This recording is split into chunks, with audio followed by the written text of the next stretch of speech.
Hello, my dear sleepy listener. Welcome to Sleepy Crown, where history's quiet tales gently carry you into dreamland. Tonight we embark on an extraordinary journey through one of England's most dramatic chapters, the Wars of the Roses.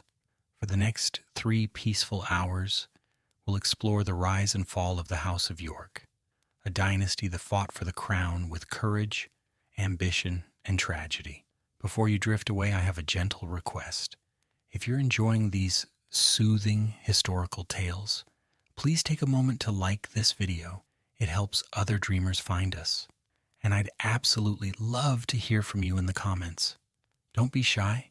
Tell me which historical period you'd like to explore next, or simply share what brings you to these peaceful stories. Your thoughts mean the world to me, and if you haven't already, subscribe to keep these calming tales coming your way. You're part of our growing family of sleepy historians, and we're so grateful to have you here. Now, settle into your softest blanket, close your eyes, and let the gentle whispers of medieval England carry you toward restful sleep. If you're new here, welcome to the Sleepy Crown family. In the year 1422, on the last day of August, a baby's cry echoed through the halls of Windsor Castle. The infant was Henry, son of the great warrior King Henry V, and he had just inherited 2 kingdoms, England and France. He was 9 months old. This impossibly young king would reign for nearly 40 years, and his weakness, his gentleness, and his recurring bouts of madness would tear England apart in a conflict that would come to be known as the Wars of the Roses. But our story truly begins, not with Henry's birth, but with his great-great-grandfather, King Edward III, who ruled England from 1327 to 1377.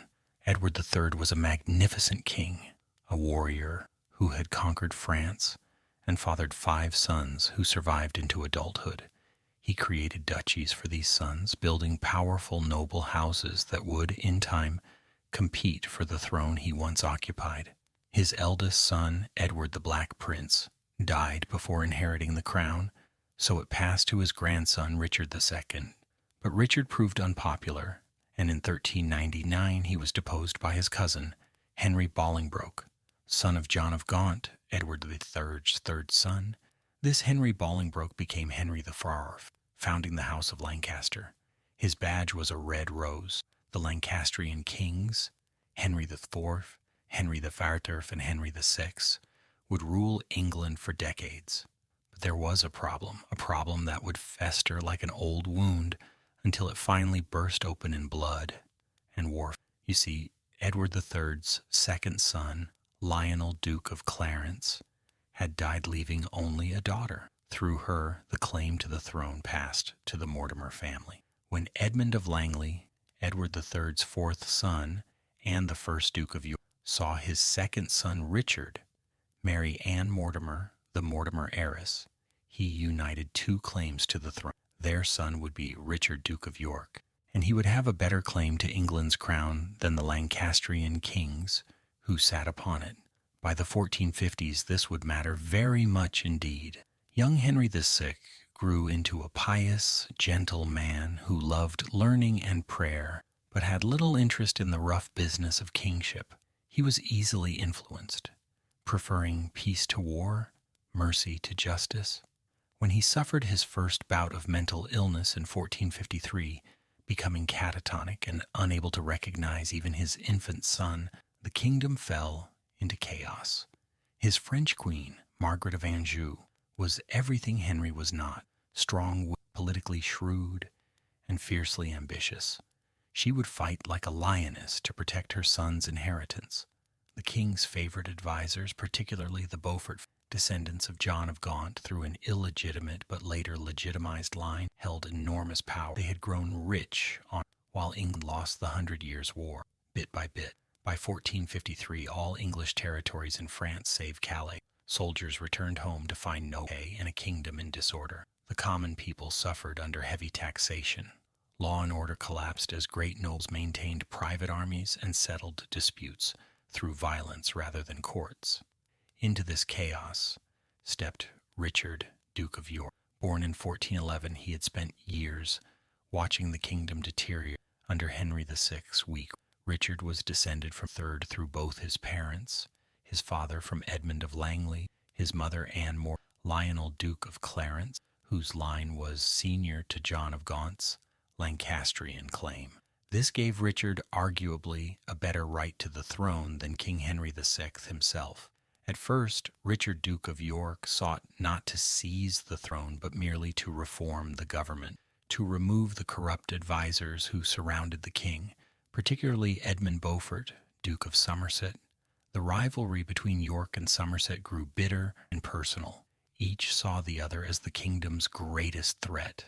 The king, when he was well enough to have opinions, always sided with Somerset and the Beauforts. In 1453, when Henry VI collapsed into catatonic madness, Parliament had no choice but to appoint Richard, Duke of York, as protector of the realm. For a brief time, York tried to govern well, to restore order and justice. But in 1455, Henry recovered from his madness. Queen Margaret immediately moved to restore her faction to power, stripping York of his position and reinstating Somerset. Richard, Duke of York, faced a terrible choice. If he accepted this quietly, Somerset would likely destroy him, perhaps even execute him for treason. The Duke of York had tried peaceful reform and failed. Now he would try the sword. In May of 1455, Richard, Duke of York, gathered his allies and marched toward London. His greatest supporter was his nephew, Richard Neville, Earl of Warwick, a man so powerful and so cunning that history would remember him as Warwick the Kingmaker. Together, York and Warwick commanded the loyalty of much of England's nobility and could field armies numbering in the thousands. King Henry VI, guided by Queen Margaret and Somerset, marched to meet them with his own army.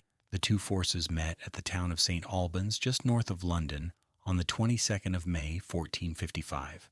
It was not a large battle, perhaps 3,000 men in total, but it was vicious. For 3 hours, arrows rained down on the narrow streets. Men fought hand to hand between the houses and shops. When it ended, Somerset lay dead in the street, killed by Yorkist soldiers. King Henry VI had been wounded by an arrow in the neck, though not seriously.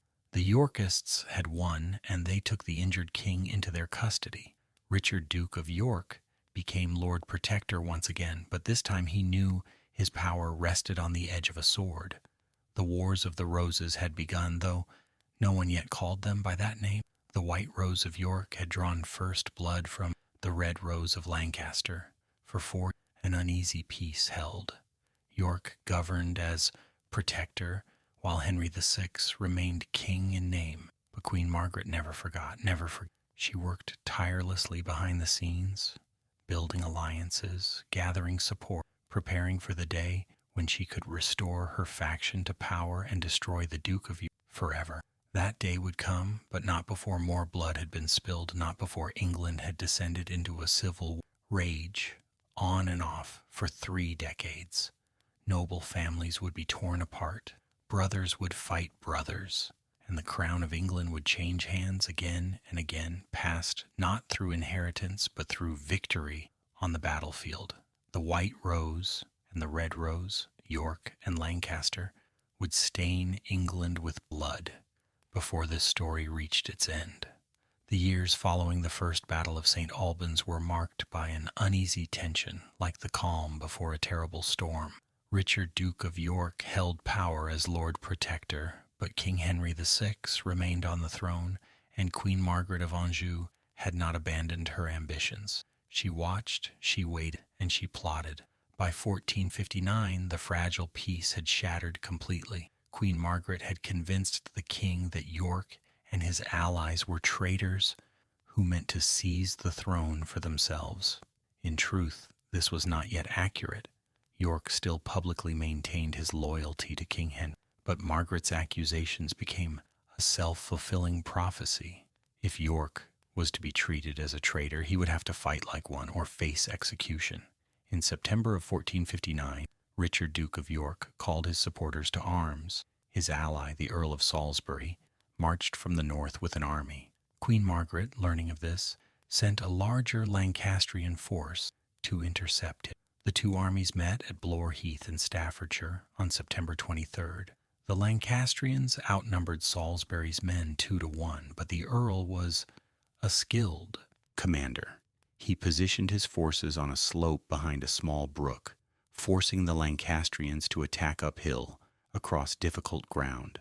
For hours, the battle raged. The Lancastrians charged again and again, only to be cut down by Yorkist arrows and beaten back by men-at-arms fighting from superior positions. By day's end, the field was littered with Lancastrian dead, including their commander, Lord Audley. Salisbury's Yorkists had won a stunning victory despite being heavily outnumbered. He marched onward to join Richard, Duke of York, and his sons at Ludlow in Shropshire. But Queen Margaret was not finished. She convinced King Henry VI to personally lead a massive royal army against the Yorkist forces. In October, the king's army, flying royal banners and claiming to represent legitimate authority, advanced on Ludlow where York's forces had gathered. The Yorkists prepared to defend themselves at Ludford Bridge. On the night of October 12th, disaster struck the Yorkist cause. A large portion of the Yorkist army, including troops from Calais under Andrew Trollope, defected to the king's side. They could not bring themselves to fight against the anointed king in person. Without these troops, Richard, Duke of York, knew he could not win the battle. Under cover of darkness, he and his key supporters fled. Richard, Duke of York, escaped to Ireland, where he'd served as lieutenant and maintained loyal supporters. His eldest son, Edward, Earl of March, along with Warwick and Salisbury, fled to Calais, which Warwick controlled. They left behind armies, land, and reputations. Parliament, controlled by the Lancastrians, attainted them, officially declaring them traitors and stripping them of all titles and property. It seemed the Yorkist cause had collapsed completely.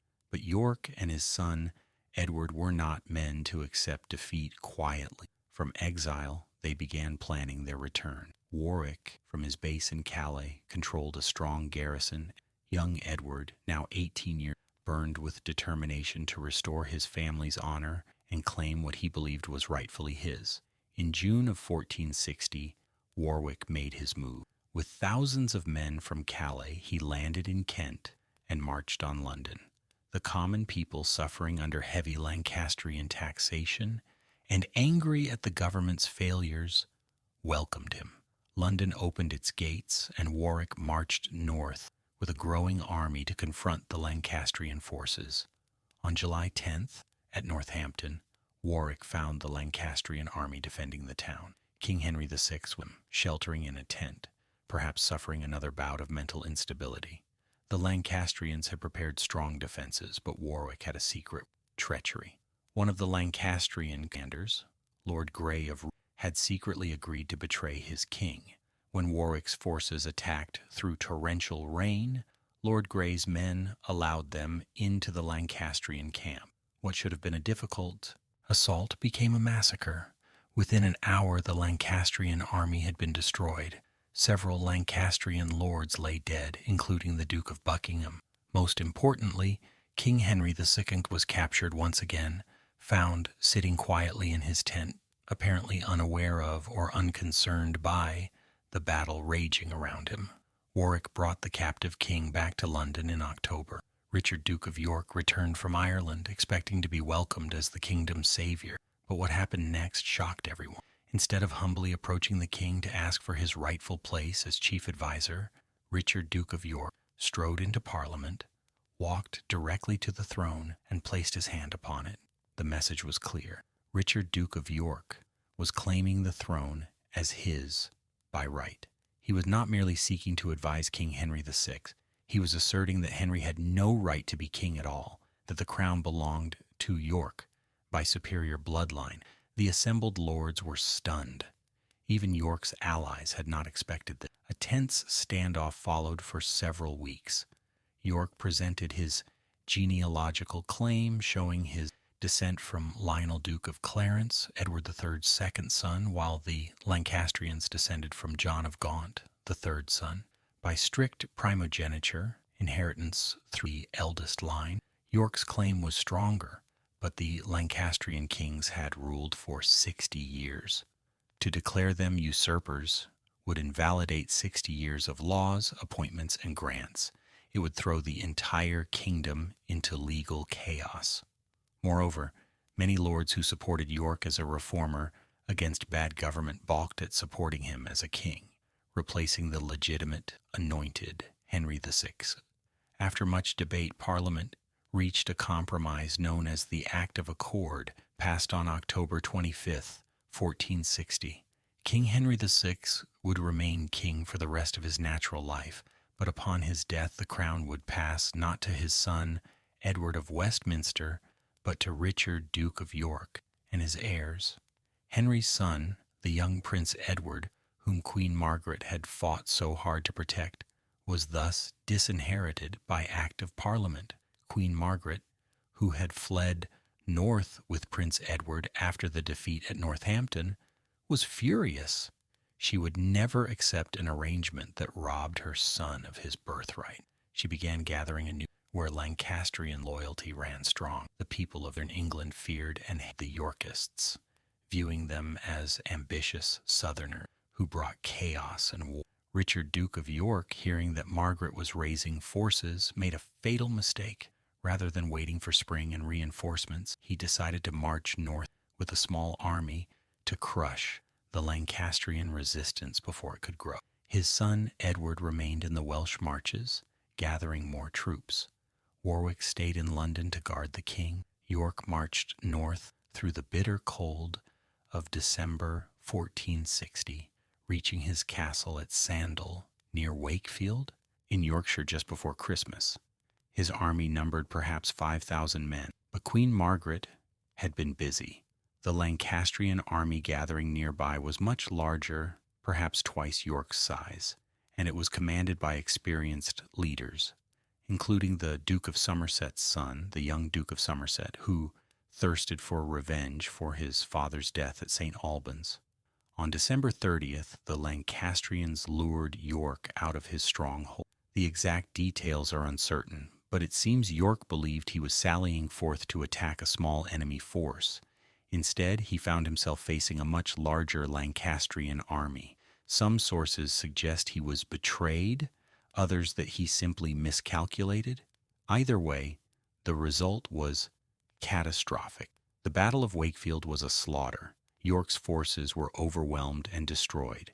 Richard, Duke of York himself was killed in the fighting, struck down at age 49. His second son, Edmund Earl of Rutland, only 17 years old, was also killed, according to some accounts, murdered after the battle by Lord Clifford in revenge for Clifford's father, who had died at St. Albans. The Earl of Salisbury was captured and executed the next day. The heads of Richard, Duke of York, his son Edmund, and Salisbury were placed on spikes on the Micklegate bar of York City. York's head was crowned with a paper crown, a cruel mockery of his claim to the throne. The Lancastrians had their revenge, but in killing Richard, Duke of York, Queen Margaret had made a terrible miscalculation. She had not destroyed the Yorkist cause. She had only transferred it to York's 19-year-old son, Edward Earl of March, and this young man would prove far more dangerous, far more capable, and far more ruthless than his father had ever been. The news of his father's death reached Edward while he was in the Welsh marches. The young Earl, now de facto head of the House of York, did not collapse in grief. Instead, he grew cold and determined. He would avenge his father and brother, he would claim the crown his father had died fighting for, and he would show Queen Margaret and the Lancastrians what it meant to face the true fury of the House of York. The White Rose of York had been cut down at Wakefield, but from its roots a new flower would grow, harder, stronger, and far more deadly than the one that came before. Edward Earl of March stood nearly 6 feet 4 inches tall, unusual for the 15th century. He was powerfully built, handsome, charismatic, and only 19 years old when news reached him that his father and brother had been killed at Wakefield. But Edward was no green boy. He had spent his teenage years training for war, and he possessed a natural talent for military command that would soon prove itself in the most brutal fashion. When word came of the disaster at Wakefield, Edward was in the Welsh marches with his army, preparing to join his father. Lancastrian forces under Jasper Tudor, Earl of Pembroke, and the Earl of Wiltshire were moving to intercept him, hoping to crush the remaining Yorkist forces before they could recover from the catastrophe in the north. But Edward did not wait to be attacked. On February 2nd, 1461, at Mortimer's Cross in Herefordshire, he met the Lancastrian army in battle.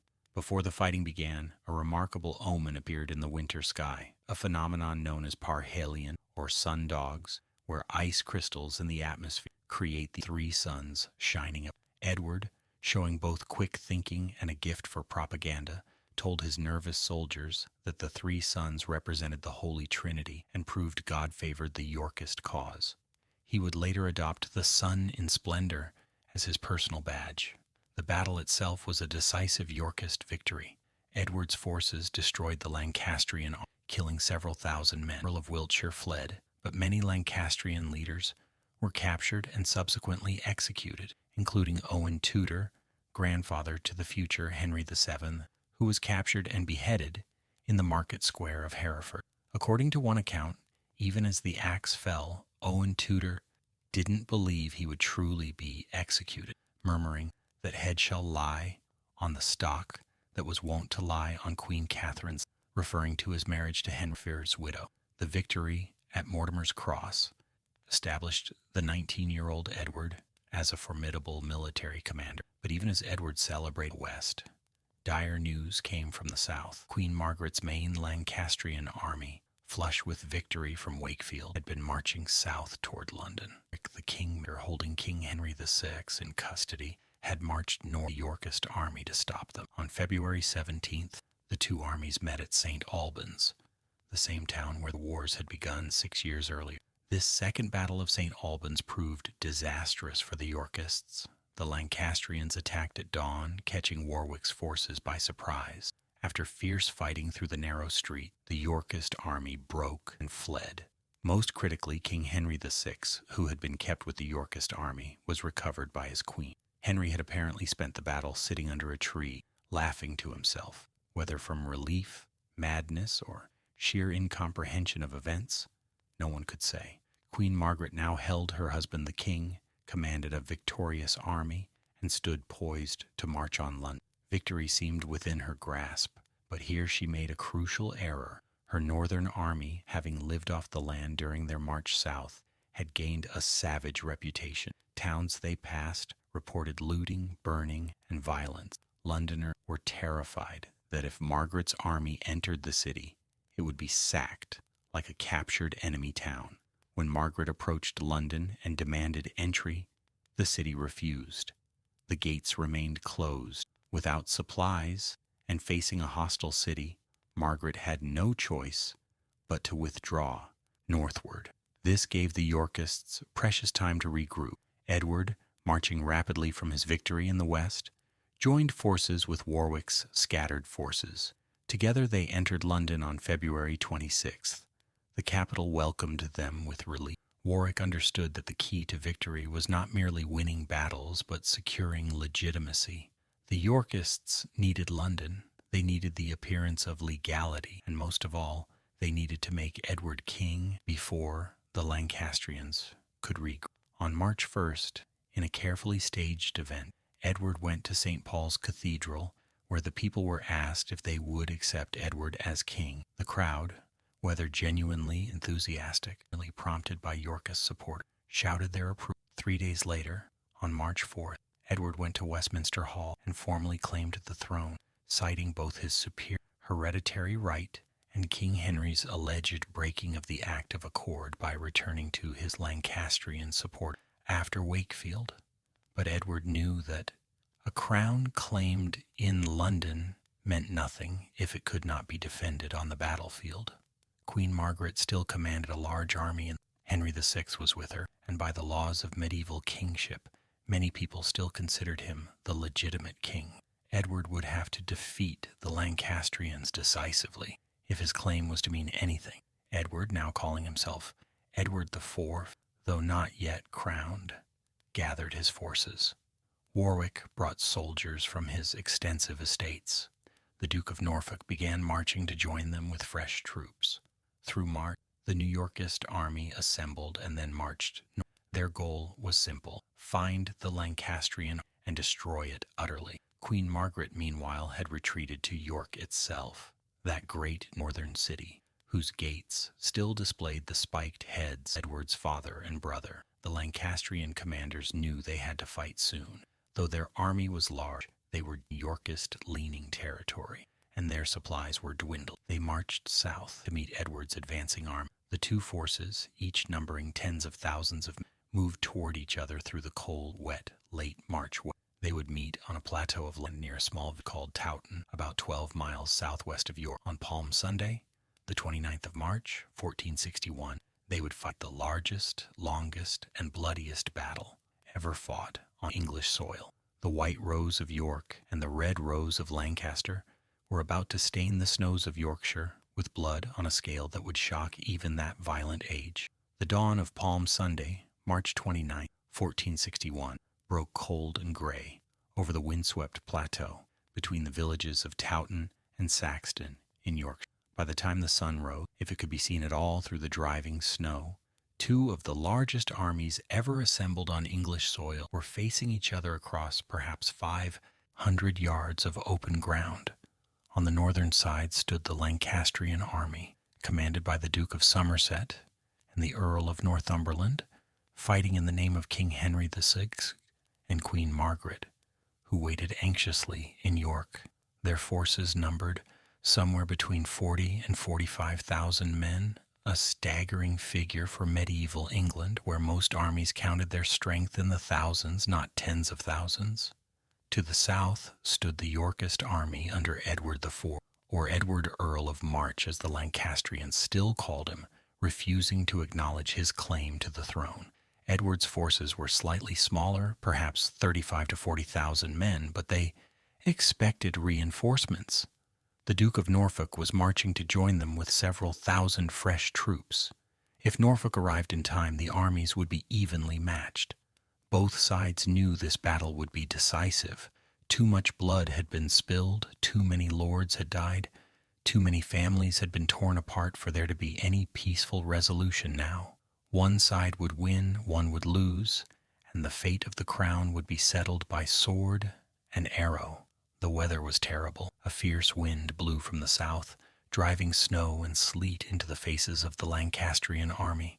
Visibility was poor. Men stamped their feet and blew on their hands, trying to keep warm in the bitter cold.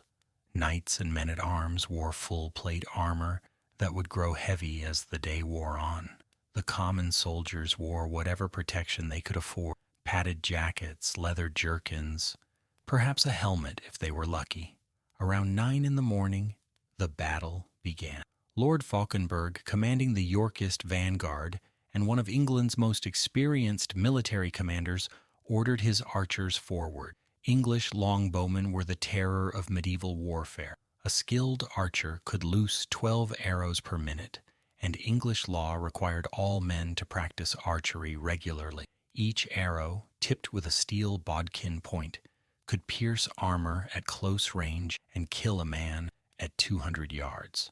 The Yorkist archers advanced to within extreme range of the Lancastrian lines and began shooting. The wind was with them, carrying their arrows farther than normal with increased force. The Lancastrian archers shot back, but their arrows, fighting against the wind and driven snow, fell short. Yorkist arrows rained down on the packed Lancastrian lines, while the Lancastrian arrows landed harmlessly in the ground in front of the Yorkist position. The Lancastrians tried to maintain discipline, hunkering behind shields, but men were falling, and they couldn't effectively shoot back.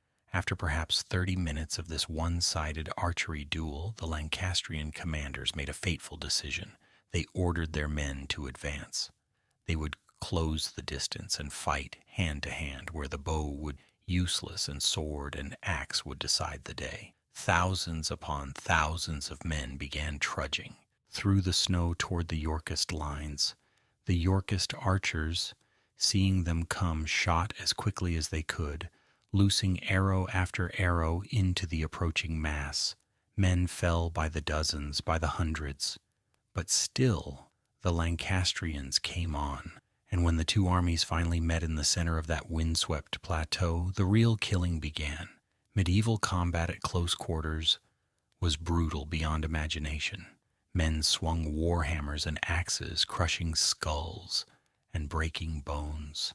Swords pierced gaps in armor, sliding between plates to find the vulnerable flesh beneath. Daggers were used to finish fallen foes, thrust through visors into faces or between armor joints. The noise must have been tremendous, the clash of steel on steel, the screams of wounded men, the shouts of commanders trying to direct their forces.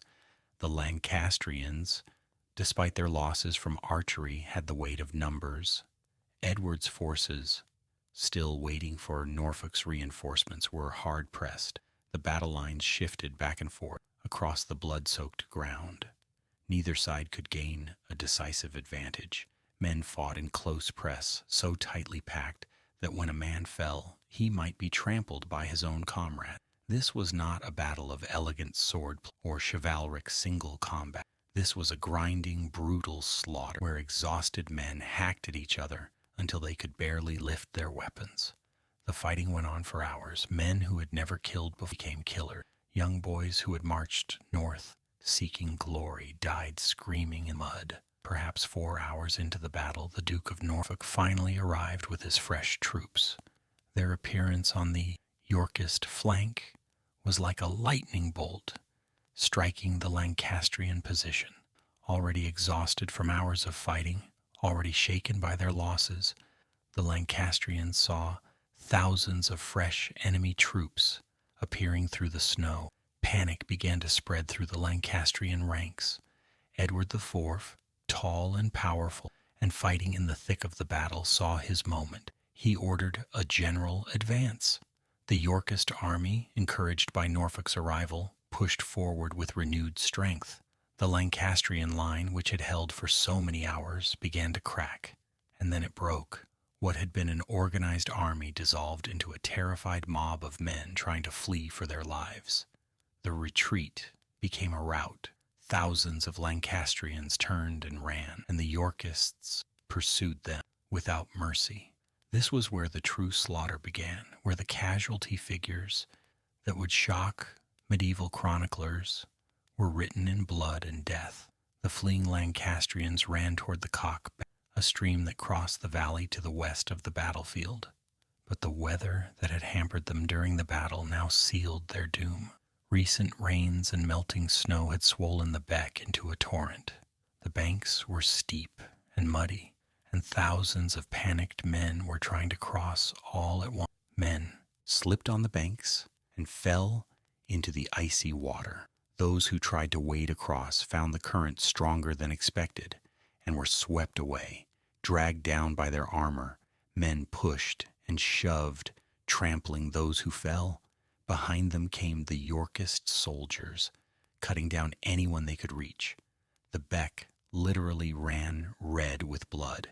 Bodies piled up so thickly that later arrivals, according to some accounts, crossed on a bridge of corpses. The slaughter continued for miles.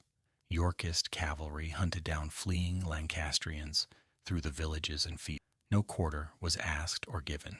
Men were killed in doorways, where they tried to hide, in hedgerows where they attempted to rest, in barns where they sought shelter.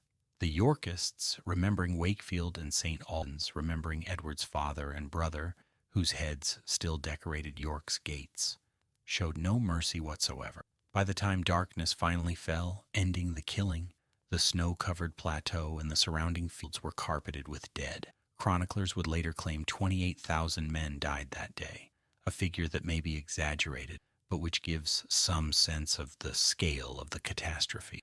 More conservative modern estimates suggest 9,000 to 10,000 dead, which would still make Towton the bloodiest day in English history. Among the Lancastrian dead were many lords and knights, including the Earl of Northumberland, who had commanded part of the Lancastrian. The Earl of Wiltshire was captured and later executed. Dozens of other nobles and gentlemen lay dead on the field or drowned in the Cock Beck. Entire families were wiped out. The Lancastrian nobility had been decimated. King Henry VI and Queen Margaret in York received the terrible news. Their army was destroyed. Their cause, for now, was lost. That night they fled north toward Scotland with their young son, hoping to find refuge at the Scottish court. Many Lancastrian survivors would follow them into exile. For the next 3 years, the Lancastrian threat would be reduced to scattered resistance in the far north, easily managed by Yorkist forces. Edward IV entered York City in triumph. His first order was to take down the heads of his father and brother from the city gates and give them proper burial. Then he proceeded south to London, where, on June 28, 1461, he was crowned King Edward IV in Westminster Abbey. He was 19 years old, and he had won his crown through sheer military prowess and ruthless determination. The Battle of Towton had settled, at least for the moment, the question of who would rule England.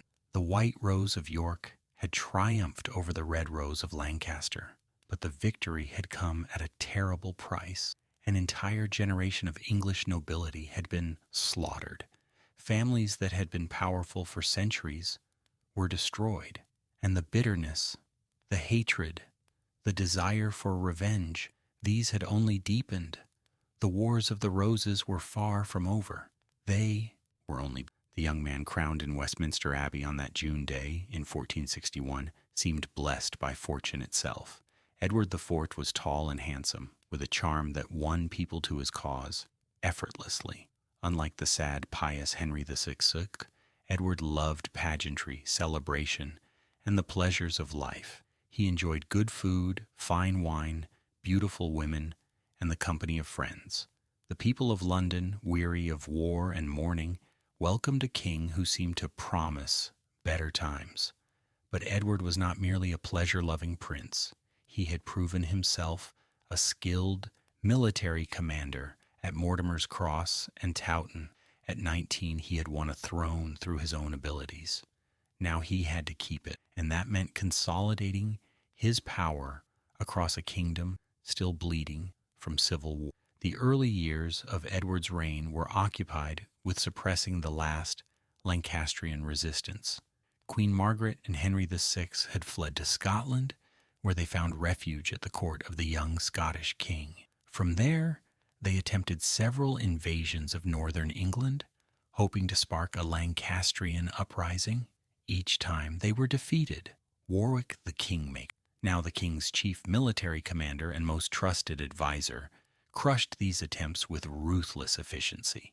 The last major Lancastrian stronghold, the Castle of Harlech in Wales, finally surrendered in 1468, marking the effective end of organized Lancastrian military resistance. Henry VI himself was captured in Lancashire in July 1465 and imprisoned in the Tower of London. The former king, suffering from his mental illness, seemed almost relieved to be taken into custody, where he could live quietly with his prayers and books.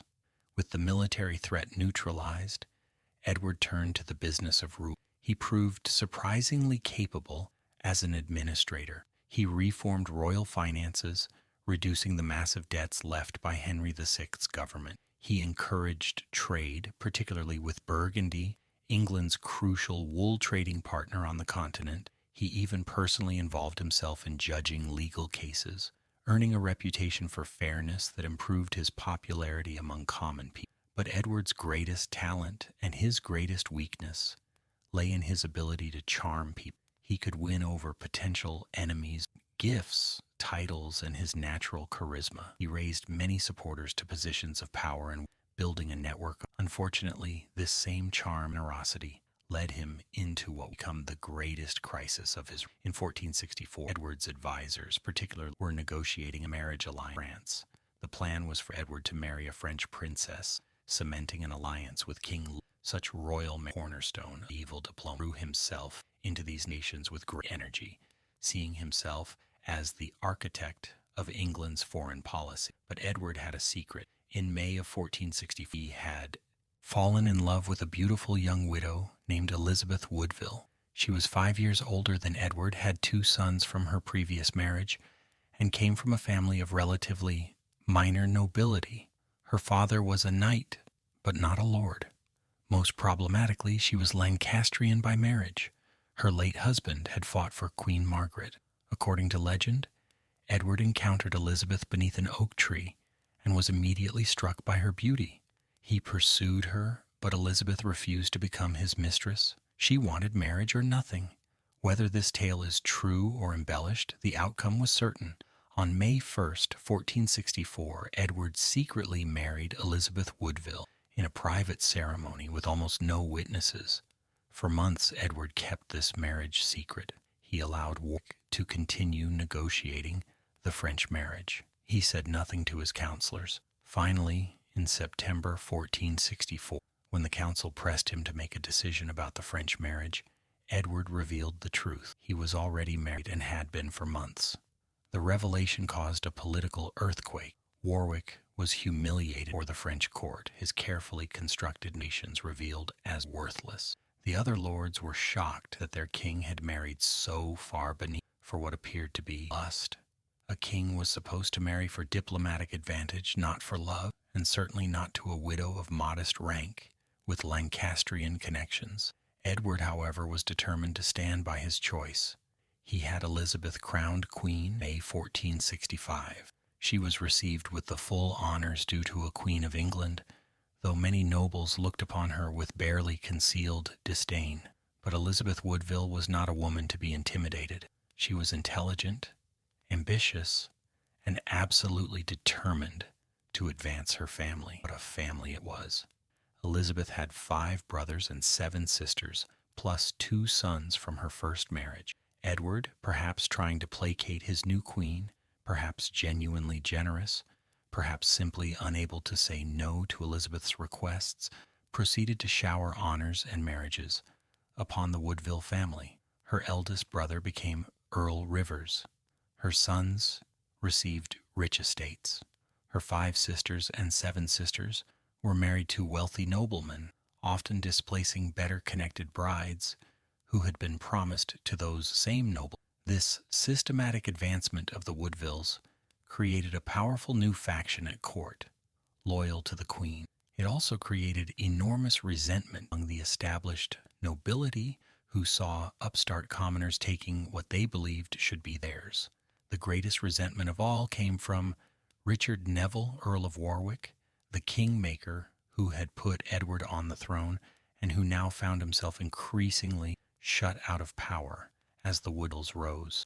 Warwick's anger deepened when Edward's foreign policy began to diverge from his own view. Warwick favored an alliance with France, England's traditional enemy, but now willing to be friendly under Louis XIII.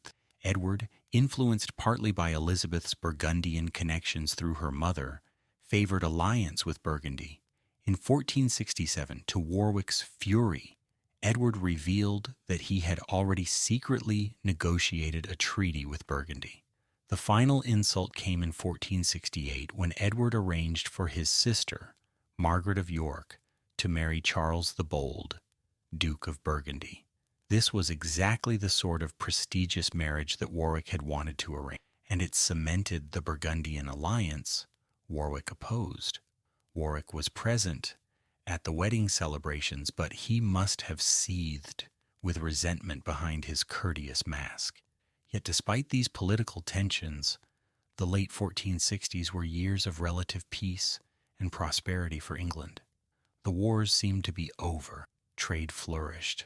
Edward, though increasingly indulgent of his pleasures, he was beginning to grow heavy from too much rich food and wine, remained an effective administrator. In 1470, England seemed more stable than it had been in decades. Edward had another cause for satisfaction. His wife had proven fertile. In February 1466, Elizabeth Woodville gave birth to a daughter, also named Elizabeth. 2 more daughters. Edward needed a male heir, but he was young, and there was plenty of time. The Yorkist dynasty seemed secure, but beneath the surface of prosperity and peace, dangerous currents were flowing. Warwick's resentment had not faded. It had merely gone underground, festering and growing, and Warwick was not a man to accept diminishment quietly. He was the kingmaker. He had placed Edward on the throne, and if Edward would not listen to him, would not restore him to his rightful place as the power behind the throne, then perhaps the kingmaker would unmake this king and make another. Edward's middle brother, George, Duke of Clarence, was young, vain, ambitious, and jealous of Edward's crown. Warwick saw an opportunity. Through his daughters, Warwick was immensely wealthy and powerful. If he could marry one daughter to George, and if he could then place George on the throne in Edward's place, Warwick would be father-in-law to the king. The true power. The storm clouds were gathering again.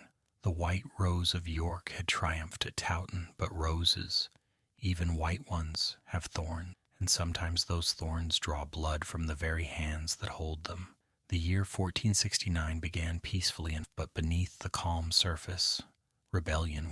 Richard Neville of Warwick had been the architect of Edward IV's victory. He had commanded armies, negotiated treaties, and wielded power second only to the king himself. But now he found himself increasingly excluded from Edward's inner circle, replaced by the upstart Woodvilles, and his advice on foreign policy ignored. Warwick was not a man to accept this treatment meekly. He was the greatest nobleman in England, commander of vast estates, and controller of Calais, England's last possession in France and a crucial military base. Through his daughters' marriages, he could claim kinship with half the nobility of England. If he chose to rebel against Edward, he could make a formidable enemy, and he had found an ally in his discontent. George, Duke of Clarence, Edward's own brother. George was 20 years old in 1469, handsome and charming like Edward, but lacking his older brother's military skill and political judgment. George had been born to royal power. By the time he was 10, his brother was king, and he believed he deserved more than Edward gave him. He was jealous of Edward's crown, resentful of the Woodvilles who surrounded the king, and easily flattered by Warwick's attention. Warwick arranged for George to marry his daughter Isabel, one of the greatest heiresses in England. Edward had explicitly forbidden this marriage, recognizing it as dangerous to give Warwick even closer ties to the royal. But in July 1469, George defied his brother, sailed to Calais, and married Isabel in a ceremony conducted by George Neville, Archbishop of York, and Warwick's brother. With the marriage completed, Warwick and George issued a manifesto to England, accusing the king's evil counselors, by which they meant the Woodvilles, of corruption and misgovernment. They claimed they sought only to reform the government and restore good counsel to the king, but their meaning was clear. They were rebelling against Edward's rule. Simultaneously, rebellions broke out in the north of England, seemingly spontaneous uprisings, but actually organized by Warwick's agents. Edward, caught by surprise, gathered forces to suppress these northern rebellions, but he had badly underestimated both the scale of the uprising and Warwick's duplicity. On July 26th, at Edgecote Moor, Northamptonshire, the forces Edward had sent against the northern rebels were defeated. The Earl of Pembroke, one of Edward's key commanders, was captured and executed. Worse, Earl Rivers, Elizabeth Woodville's father, and her brother John Woodville were captured by Warwick's forces. On Warwick's orders, they were given a mock trial and beheaded. The kingmaker was sending a clear message. The Woodvilles' day was over. Edward himself, traveling with only a small escort, was intercepted and taken into custody by Warwick's men. For several weeks, the King of England was effectively Warwick's prisoner, held in Warwick Castle, while the Earl tried to decide what to do next. Warwick seems to have wanted to rule through Edward, to dominate the king as he once had, but Warwick had miscalculated. Without Edward as a visible, functioning king, the government began to break down. Other nobles refused to take orders from Warwick. Parliament wouldn't meet without the king's presence. Worst of all, Lancastrian sympathizers, sensing weakness, began stirring up trouble. By September, Warwick was forced to release Edward and accept a reconciliation. The king forgave his brother George and even Warwick himself, showing a magnanimity that might have seemed like weakness but was actually shrewd politics. For nearly a year, an uneasy peace held. Edward, having learned his lesson, moved carefully. He rebuilt his strength, gathered loyal forces, and kept a close watch on Warwick and George. Warwick, for his part, recognized that his first rebellion had failed and began plotting a more dramatic stroke. In March 1470, another rebellion broke out in Lincolnshire. This one was more clearly connected to Warwick and George, and Edward moved swiftly to crush it. After defeating the rebels, Edward summoned Warwick and George to court to explain their action. Both knew what that summons meant. Edward now had evidence of their treason, and they would be arrested if instead. In April 1470, Warwick sailed from England to France, becoming Edward had, but in doing so, unleashed danger. For in France, Warwick, the most extraordinary political reversal of the entire 15th of France, had watched the chaos in England with great interest. A divided England was no threat to France. Louis saw an opportunity to create even more chaos, and he had the perfect pawn. Queen Margaret of Anjou, still in exile in France with her son, Edward of Westminster. Louis arranged a meeting between Warwick and Margaret. These two had been bitter enemies. Warwick had defeated Margaret's army, imprisoned her husband, and driven her into exile. Margaret hated Warwick with a passion that had burned for years. But Louis was a master diplomat, and he convinced both parties that they needed each other. Warwick needed an alternative to Edward IV if he was to justify his rebellion. Margaret needed an army to restore her husband Henry VI and her son Edward of Westminster to power. By joining forces, they could achieve both goals. After days of negotiation, during which Margaret allegedly made Warwick kneel for 15 minutes before she would even speak to him, they reached an agreement. Henry VI would be restored to the throne. Warwick would serve as his chief minister, and most important, Warwick's younger daughter, Anne Neville, would marry Edward of Westminster, Margaret's son. This marriage would unite the House of Neville with the House of Lancaster, giving Warwick's grandchildren a claim to England's throne. King Louis provided money, ships, and troops. In September 1470, Warwick invaded England with a French-supplied fleet and army, supported by Lancastrian loyalists and those northern lords who had never accepted Edward's. He landed in Devon and marched toward London, gathering forces as he went. Edward was in the Warwick land, dealing with disturbances there. He tried to march south to confront Warwick, but found his path blocked by Lancastrian forces. Worse, his own brother George sent word that he was joining Warwick. Edward's situation collapsed with stunning speed. Key supporters defected or refused to fight. London opened its gates to Warwick. The Archbishop of York triumphantly brought poor, confused Henry VI out of the Tower, dusted off his crown, and proclaimed the Lancastrian restoration. Edward, betrayed and outnumbered, made the bitter decision to flee. With only a few hundred loyal followers, including his youngest brother Richard, Duke of Gloucester, and his friend Lord Hastings, Edward rode for the coast. On October 2nd, they embarked on ships and sailed for Burgundy, where Edward's sister Margaret was Duchess. Edward took nothing with him but the clothes on his back and a desperate hope that somehow, someday, he might win back his throne. Henry VI, who had spent the last 5 years as a prisoner in the Tower, suddenly found himself king again. But he was a king only, a puppet whose strings were pulled by Warwick. This restoration of Henry VI's reign would be called the Readeption, and it would last only 6 months. But for those 6 months, in late 1470 and early 1471, it seemed that the House of York had fallen, that Warwick the Kingmaker had worked his magic one final time, that the Red Rose of Lancaster had triumphed at last over the White Rose. Edward IV, in exile in Burgundy, had lost everything: his crown, his kingdom, his security. But he had not lost his determination, and he had not lost his brother Richard, Duke of Gloucester, who had stayed loyal when everyone else had fled or betrayed. nor had he lost the support of his brother-in-law, Charles the Bold of Burgundy, who would provide money and ships for Edward's return. The Wars of the Roses were about to enter their bloodiest and most dramatic phase.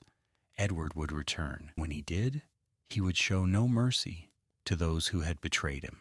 In the winter palace of Bruges, Edward IV paced like a caged lion. He was 28 years old, in the prime of his life, and he had lost everything through what seemed like a series of impossible betrayals. His own brother George had turned against him. Warwick, whom he had trusted, had become his nemesis, and now Henry VI sat on the throne that Edward had won at Towton.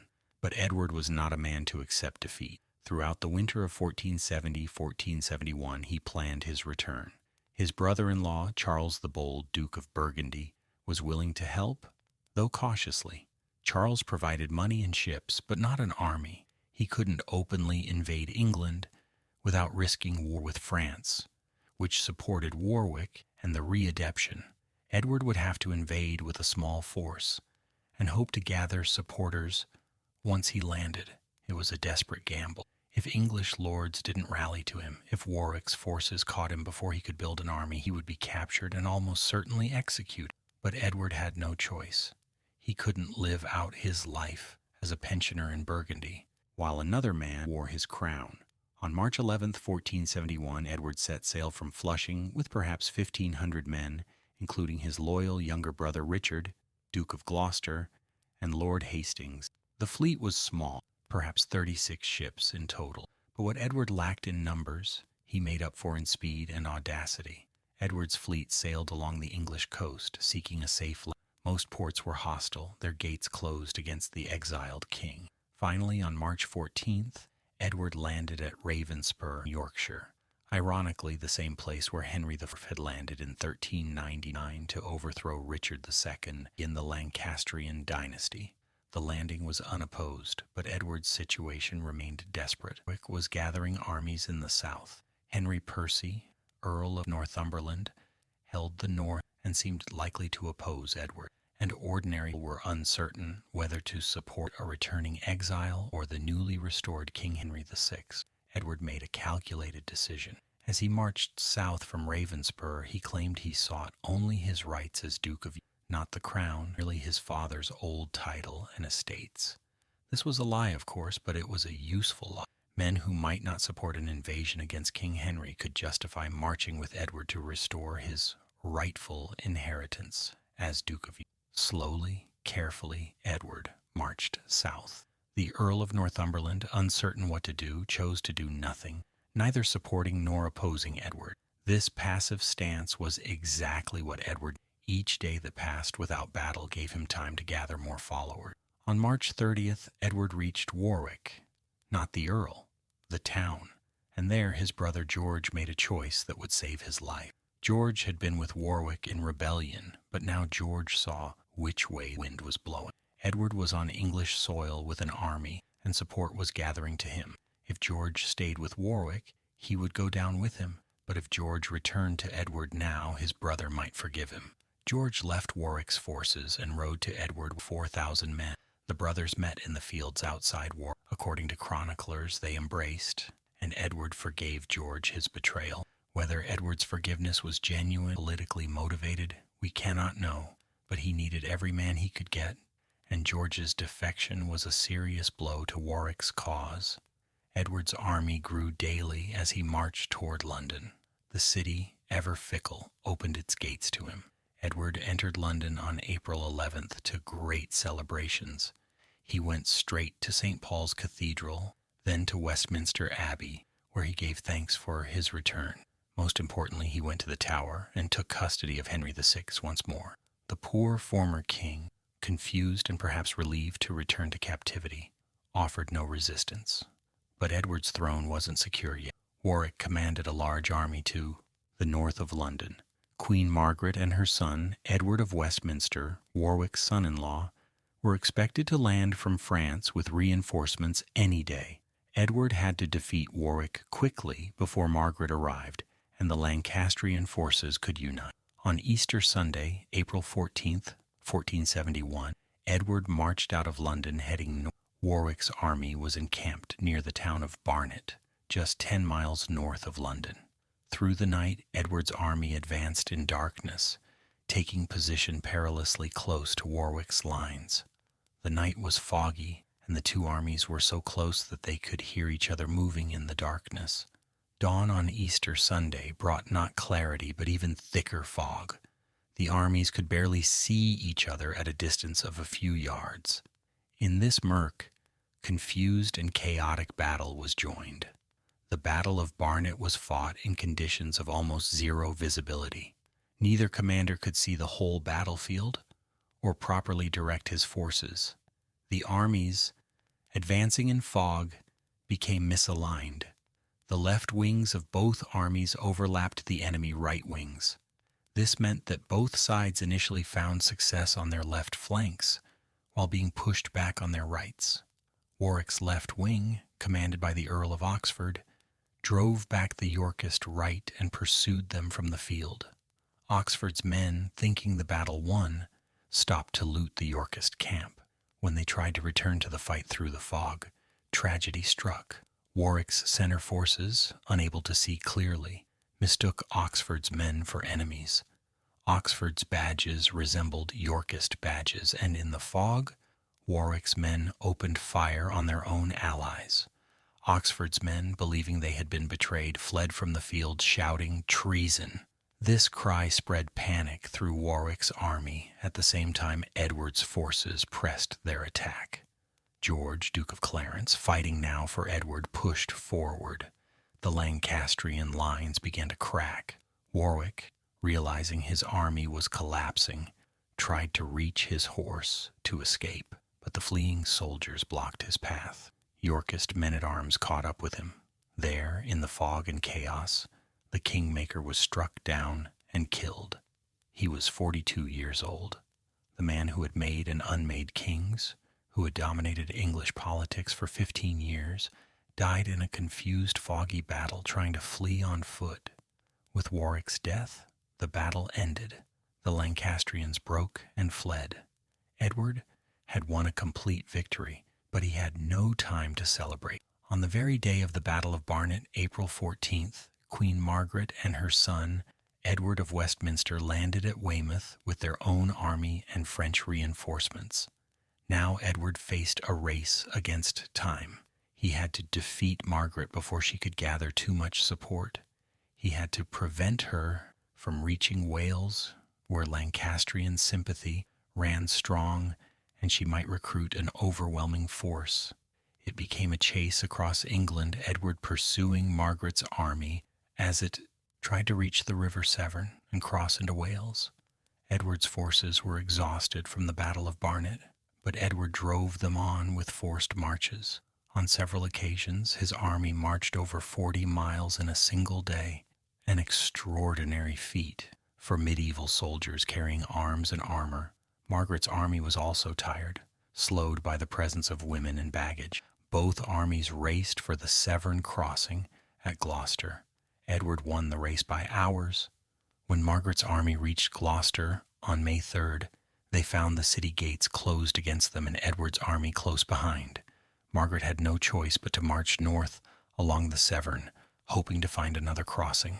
Edward pursued relentlessly. Finally, near the town of Tewkesbury, Margaret's commanders decided they had to stand and fight. Their men were exhausted, supplies were low, and Edward would catch them eventually anyway. On May 4th, they drew up their forces on a ridge south of Tewkesbury, with difficult terrain, fields cut by ditches and hedgerows in front of them. Edward's army, despite its fatigue, attacked immediately. The Battle of Tewkesbury lasted several hours. The terrain made cavalry charges difficult, so much of the fighting was on foot. Initially, the Lancastrians held their ground, but gradually, the Yorkist numerical advantage and better positioning told. The Lancastrian left wing broke first, then the center collapsed. What followed was a slaughter. The Yorkists, remembering years of civil war, showed little mercy. Fleeing Lancastrians were cut down in the fields and streets of Tewkesbury. Some tried to seek sanctuary in Tewkesbury Abbey, but Edward's men pursued them even there, fighting and killing. the church itself. Among the dead was Edward of Westminster, Prince of Wales, Queen Margaret's 17-year-old son, and the last Lancastrian. Whether he died in battle or was murdered afterward remains disputed. Some sources claim he was cut down fighting bravely. Others suggest he was captured and executed on Edward IV's order. Either way, his death ended the direct Lancastrian line. Queen Margaret was captured, found hiding near the battlefield. The proud queen who had led armies and ruled in her husband's name was now a prisoner. She would spend the next 4 years in custody before being ransomed by King Louis XV and allowed to return to France, where she would die in poverty. Edward entered London in triumph on May 21st. That very night, Henry VI died in the Tower of London. The official story was that he died of melancholy, grief at hearing of his son's death and the destruction of his cause. The actual truth, which everyone suspected but no one could prove, was that Henry was murdered, almost certainly on Edward's orders. With Henry VI and his son both dead, there were no more legitimate Lancastrian claimants to the throne. The last potential rival was Henry Tudor, Earl of Richmond, a young man with a weak claim through his mother's Beaufort line. But Henry was in exile in Brittany, no immediate threat. Edward IV had done it. After 6 months in exile, he had returned, won 2 major battles within 3 weeks, and utterly destroyed the Lancastrian cause. He had eliminated Warwick, killed both Henry VI and his son, captured Queen Margaret, and forced his rivals into exile or submission. The White Rose of York had triumphed absolutely. Edward's throne was secure at last. For the next 12 years, until his death in 1483, Edward would reign unopposed, bringing England a degree of peace and prosperity it had not known for decades. But the seeds of future tragedy had been planted. In forcing his brother George to reconcile with him, Edward had not truly forgiven or forgotten, and when he died unexpectedly in 1483, he would leave behind a 12-year-old son and a kingdom full of bitter divisions that would explode into violence once more. The Wars of the Roses were not finished. They were merely pausing, gathering strength for their final, most tragic act. The 12 years that followed Edward IV's triumphant return in 1471 would be remembered as a golden age, at least compared to the chaos that came before and the tragedy that would follow. England, exhausted by decades of civil war, welcomed peace with grateful relief. Edward, now 30 years old and in his prime, proved himself not just a warrior, but a capable ruler. His experiences, winning a throne at 19, losing it at 28, and winning it back through sheer determination, had tempered him into a shrewd political operator. He understood that holding a throne required different skills than winning. The king's first priority was securing his family's succession. His wife Elizabeth Woodville had already given him 3 daughters. In November 1470, while Edward was in exile in Burgundy, Elizabeth had given birth to their first son, christened Edward after his father. The birth of a male heir secured the Yorkist succession, or so everyone. More children followed. In August 1473, a second son was born, named Richard, after Edward's loyal youngest brother. The king now had 2 sons and multiple daughters. The Yorkist dynasty seemed secure. Young Edward, as heir to the throne, was sent to Ludlow Castle with his own household, preparing for his future role as king. Edward IV's court became known for its magnificence. The king loved luxury, display, and celebration. Court ceremonies became more elaborate, borrowing from the sophisticated courts of Burgundy and France. Edward spent lavishly on his palaces, particularly Eltham Palace, where he built a great hall that could hold 2,000 guests. In December 1482, shortly before his death, he hosted a feast there that contemporaries described as the most magnificent event of the age. The king also became a patron of learning and the arts. In 1476, William Caxton set up England's first printing press in Westminster. Caxton printed dozens of books in English, making literature accessible to a much wider audience than ever before. Edward supported Caxton's work and commissioned several books from him. The king also assembled a personal library of illuminated manuscripts, many imported from Flanders, which would later form part of the royal collection. Edward ordered major improvements to St. George's Chapel at Windsor Castle, intending it as a burial place for himself and future Yorkist kings. The chapel, though not completed until after Edward's death, stands as a testament to his vision. He also moved Henry II's body from Chertsey Abbey to St. George's Chapel, perhaps hoping to associate himself with saintly reputation he was developing among common people. In foreign policy, Edward maintained the Burgundian alliance through his sister Margaret, who was Duchess of Burgundy. However, he also managed a delicate relationship with France.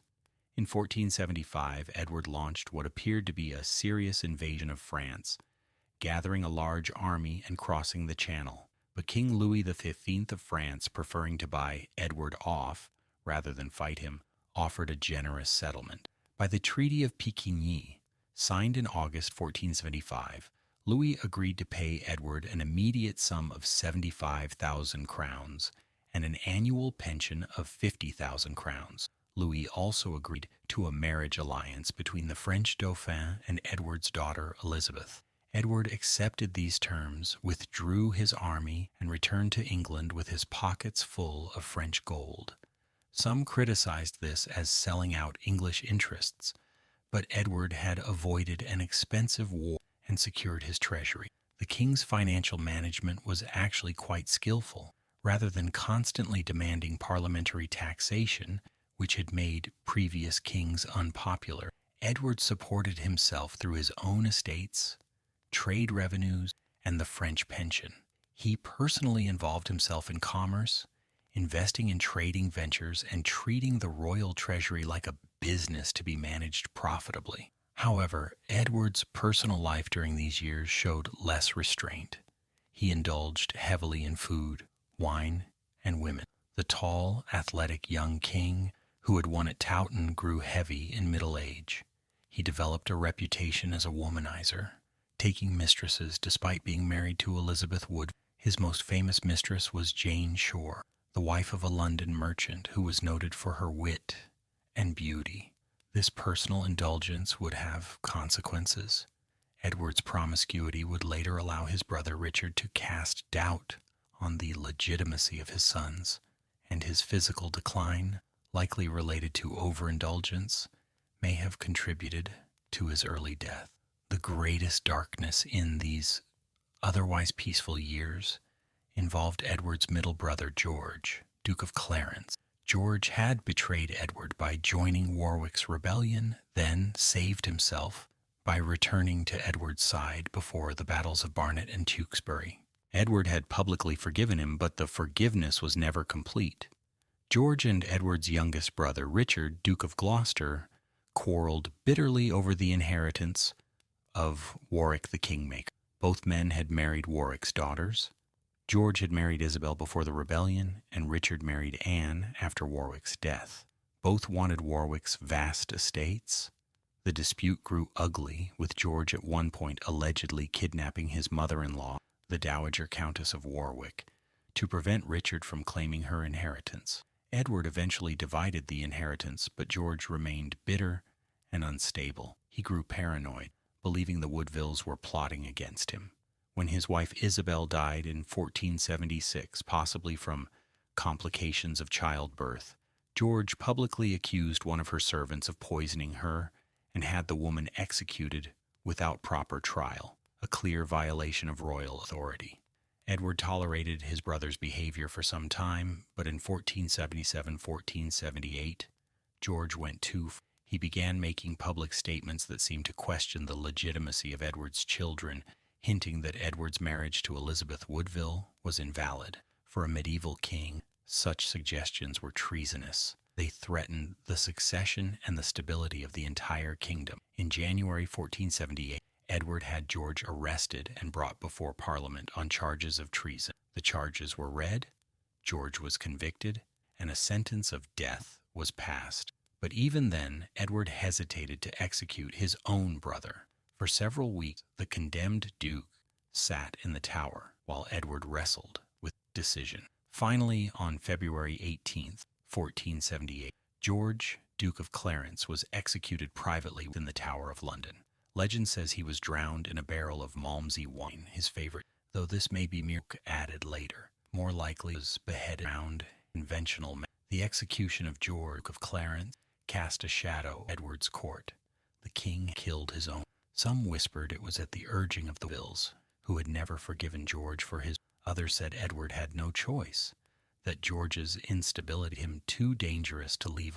Either way, it left Richard, Duke of Gloucester, as Edward's only survivor. Richard, who had been consistently loyal, now governed the north on Edward's behalf. He married Anne, Warwick's younger daughter, and made his headquarters at Middleham Castle, Yorkshire. Unlike the court-loving Edward and the unstable George, Richard was serious, pious, and dutiful. He won respect in the north through fair governance and personal courage. When Edward sent him to lead a campaign against Scotland in 1482, Richard performed brilliantly, capturing Berwick and occupying Edinburgh. In January 1483, Parliament passed a resolution officially thanking Richard for his service and granting him extensive powers in the north, including Cumberland as a county palatine where he could rule with near-royal authority. It seemed that Richard, the loyal younger brother, had finally received the recognition he deserved. Edward IV, in early 1483, appeared to be at the height of his power. He was 40 years old, with 2 healthy sons to succeed him, a daughter betrothed to the heir of France, a stable kingdom, and a full treasury. The wars seemed to be ancient history. The realm was at peace. The future looked secure. But beneath this surface prosperity, fault lines remained. The Woodvilles were resented by many nobles. Richard, Duke of Gloucester, though loyal, commanded extensive power in the north and a private army. The king's sons were young. Edward the heir was only 12, and Edward IV himself, though only 40, was not the healthy young warrior he had once been. Years of rich living had taken their toll. On April 4th, 1483, Edward IV fell ill. The exact nature of his illness remains debated.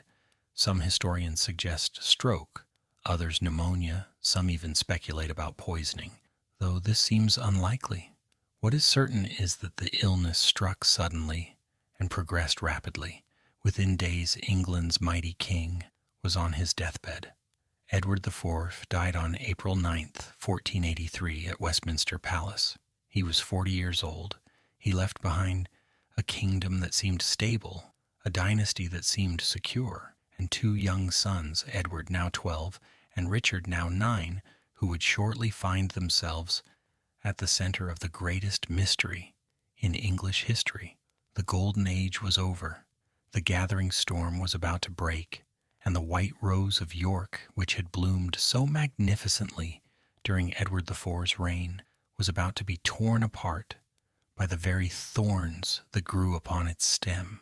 The news of Edward IV's death on April 9th, 1483, spread across England like ripples on a pond. In London, preparations began for the coronation of the 12-year-old Edward IV. At Ludlow Castle on the Welsh border, young Edward learned he was now king and began preparations to travel to London.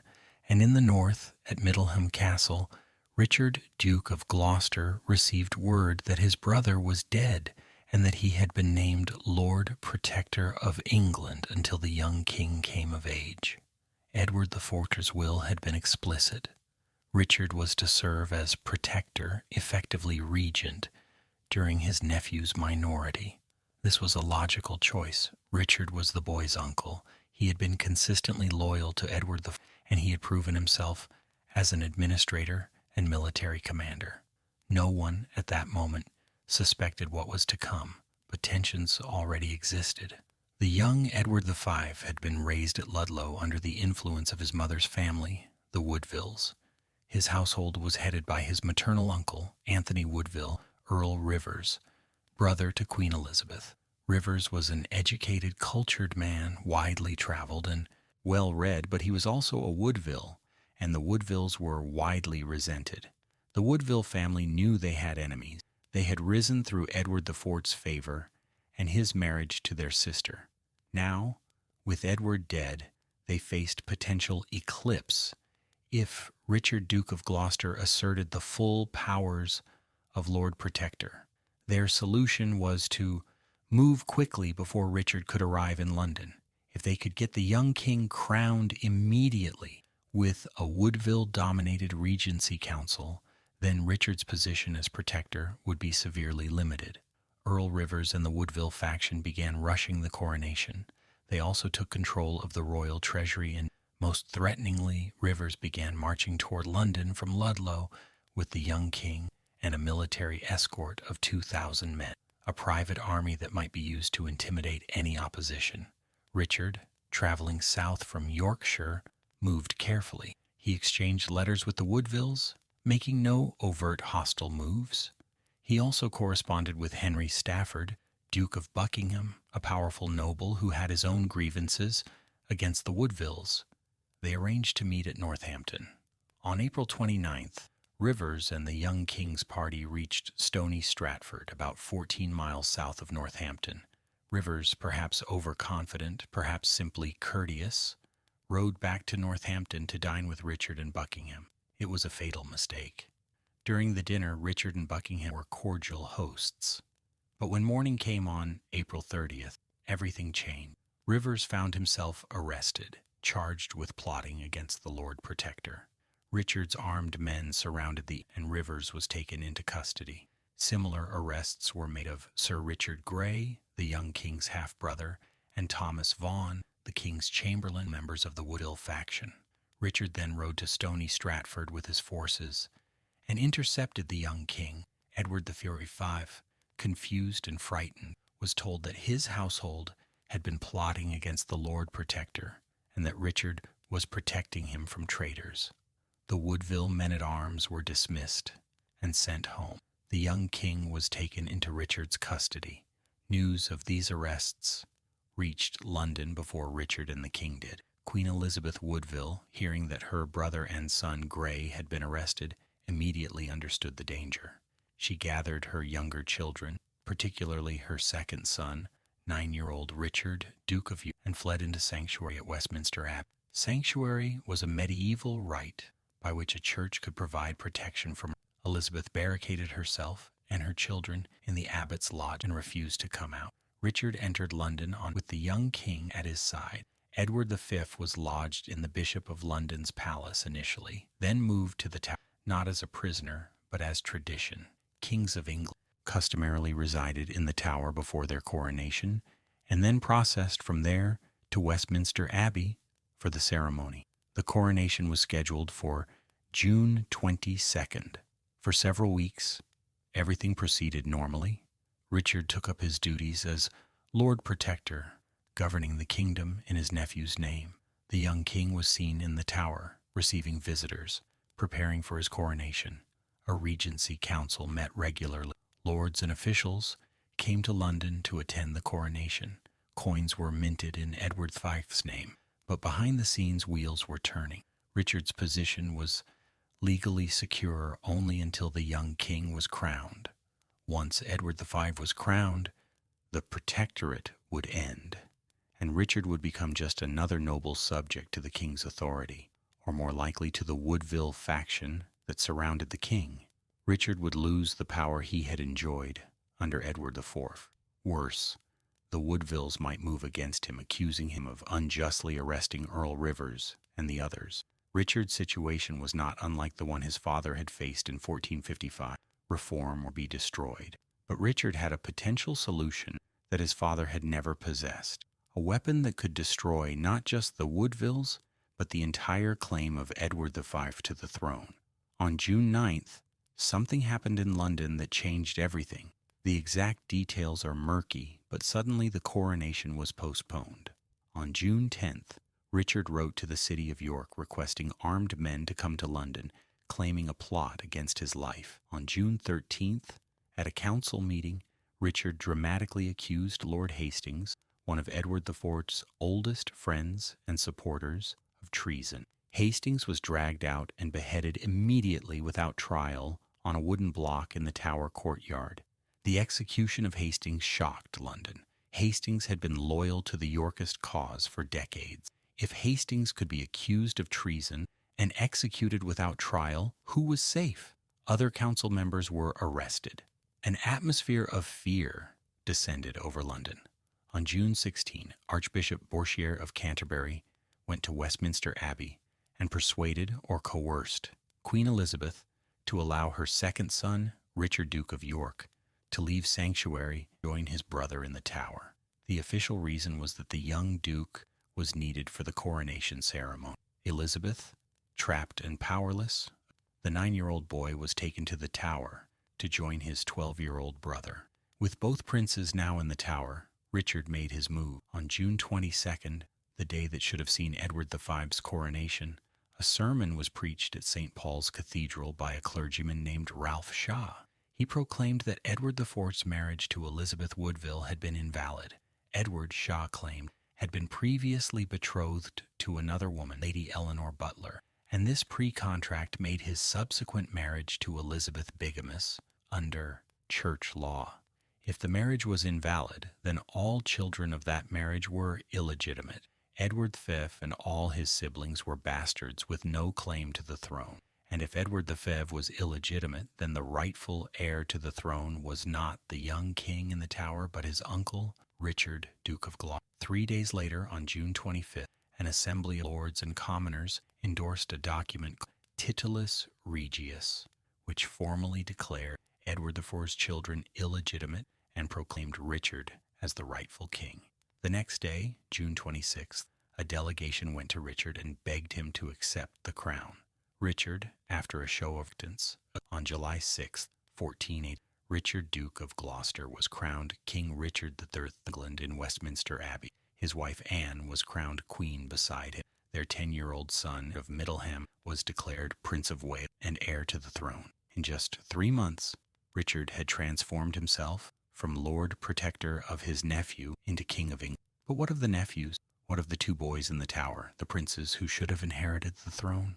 They were last seen publicly in June, playing in the gardens of the Tower. Through July, they were occasionally glimpsed at the windows. By August, they were seen no more. By autumn, rumors were spreading that the princes had been murdered. By winter, many people believed Richard had killed his nephews to secure his throne. But no bodies were found, no accusations were made publicly, no trial was held, no confession was extracted. The princes had simply vanished, as if they had never existed. This mystery, what happened to the princes in the Tower, would haunt Richard III's reign, blacken his name for centuries, and remain one of history's greatest unsolved crimes. Richard III would rule England for only 2 years. During that time, he would try desperately to legitimate his kingship, to prove he was a good ruler, to win the support of his subjects. He would pass progressive laws, including the first statutes written entirely. He would try to govern fairly and well, particularly in the north, where he was known and respected. But he could never escape the shadow of those 2 missing boys. He could never answer the question everyone whispered: what happened to the princes? Where are the children? And the terrible, unspoken accusation: you murdered them. Whether Richard III actually killed his nephews, or whether they died by other means, or whether they somehow survived, remains debated to this day. But the accusation, whether true or false, would destroy him. It would drive men to rebellion. It would give legitimacy to a distant claimant with barely any right to the throne. And ultimately, it would cost Richard his crown and his life on a battlefield in Leicestershire. The white rose of York, which had bloomed so beautifully under Edward IV, was now stained with the blood of innocents, or at least the accusation of that blood, and that stain would prove impossible to wash away. The Tower of London in the summer of 1483 was not merely a prison. It was a royal palace, perhaps the most secure royal residence in England. Its thick stone walls, built by William the Conqueror 4 centuries earlier, housed sumptuous apartments fit for kings. Every monarch since the Norman conquest had stayed in the Tower before their coronation, processing from there to Westminster Abbey for the ceremony. So when young Edward V and his brother Richard, Duke of York, were lodged in the Tower, it was not initially sinister, being kept safe away from political turmoil that had followed their father's death, while preparations were made for Edward's coronation. But as June turned to July, and July deepened into August, the princes were seen less and less frequently. Early witnesses reported seeing the boys playing in the gardens or shooting arrows at the butts set up for archery practice. They were attended by servants, given everything befitting their station, but gradually they disappeared from public view. By September, no one reported seeing the princes at all. Whispers began to circulate. Where were the boys? Why had they not been seen? What had happened to them? Richard III, now crowned and beginning to assert his authority as king, never publicly addressed the question of his nephew. He never produced them to dispel rumors. He never announced their deaths, if they were dead, or explained their absence. This silence was damning. If the princes were alive and well, why not show them? If they had died of natural causes, illness was common among children, why not announce it with proper ceremony? The most detailed account of the princes' fate comes from Sir Thomas More, writing decades later during the Tudor period. More's account, based on sources he doesn't fully identify, tells a dark story. According to More, Richard III, troubled by the continued existence of his nephews who threatened his title, ordered Sir James Tyrrell to arrange their murder. Tyrrell, in More's account, hired two men, Miles Forrest and John Dighton, to kill them. Late one night, the assassins entered the prince's bedchamber, where the boys slept. They smothered both children with pillows, then showed the bodies to Tyrrell. Tyrrell reported back to Richard that the deed was done. The bodies, according to More, were buried at the foot of a staircase in the Tower, but were later moved to a secret location. More's account is detailed and compelling, but it has problems. More was only 5 years old in 1483 and could not have been an eyewitness. He was writing during the reign of Henry VIII, when the Tudor dynasty had every reason to portray Richard III as a monstrous villain. More's primary source seems to have been John Morton, Bishop of Ely, who was Richard's bitter enemy. And significantly, More never finished his history of Richard III, leaving it incomplete and unpolished. Yet More's account became the accepted version, amplified by later chroniclers and immortalized by William Shakespeare in his play Richard III, where Richard is portrayed as a hunchbacked monster, glories in his evil. Shakespeare's Richard boasts of his villainy, orders the murders without hesitation, and shows no remorse. For centuries, this image of Richard dominated popular understanding. But was More's account accurate, and was Richard truly guilty of murder? The evidence is frustratingly ambiguous. On the side of Richard's guilt, the princes disappeared while in his custody. He benefited from their disappearance. He never produced them or explained their absence, and multiple contemporary sources believed Richard had murdered them. The accusations began even during Richard's reign. In late 1483, barely 6 months after he became king, rebellions broke out, partly motivated by the belief that Richard had killed his nephew. On the side of Richard's innocence, or at least reasonable doubt, no bodies were ever found during Richard's lifetime. No trial was held. No one confessed. And Richard never admitted to the murders, even on his deathbed. Some historians suggest the princes may have died of natural causes. Illness was common. One would find it suspicious if children died of disease. Others propose alternative suspects, including Henry Tudor, who would become Henry VII, who might have had the princes killed after he seized the throne to eliminate potential rivals. A key piece of physical evidence emerged in 1674, nearly 2 centuries after the events.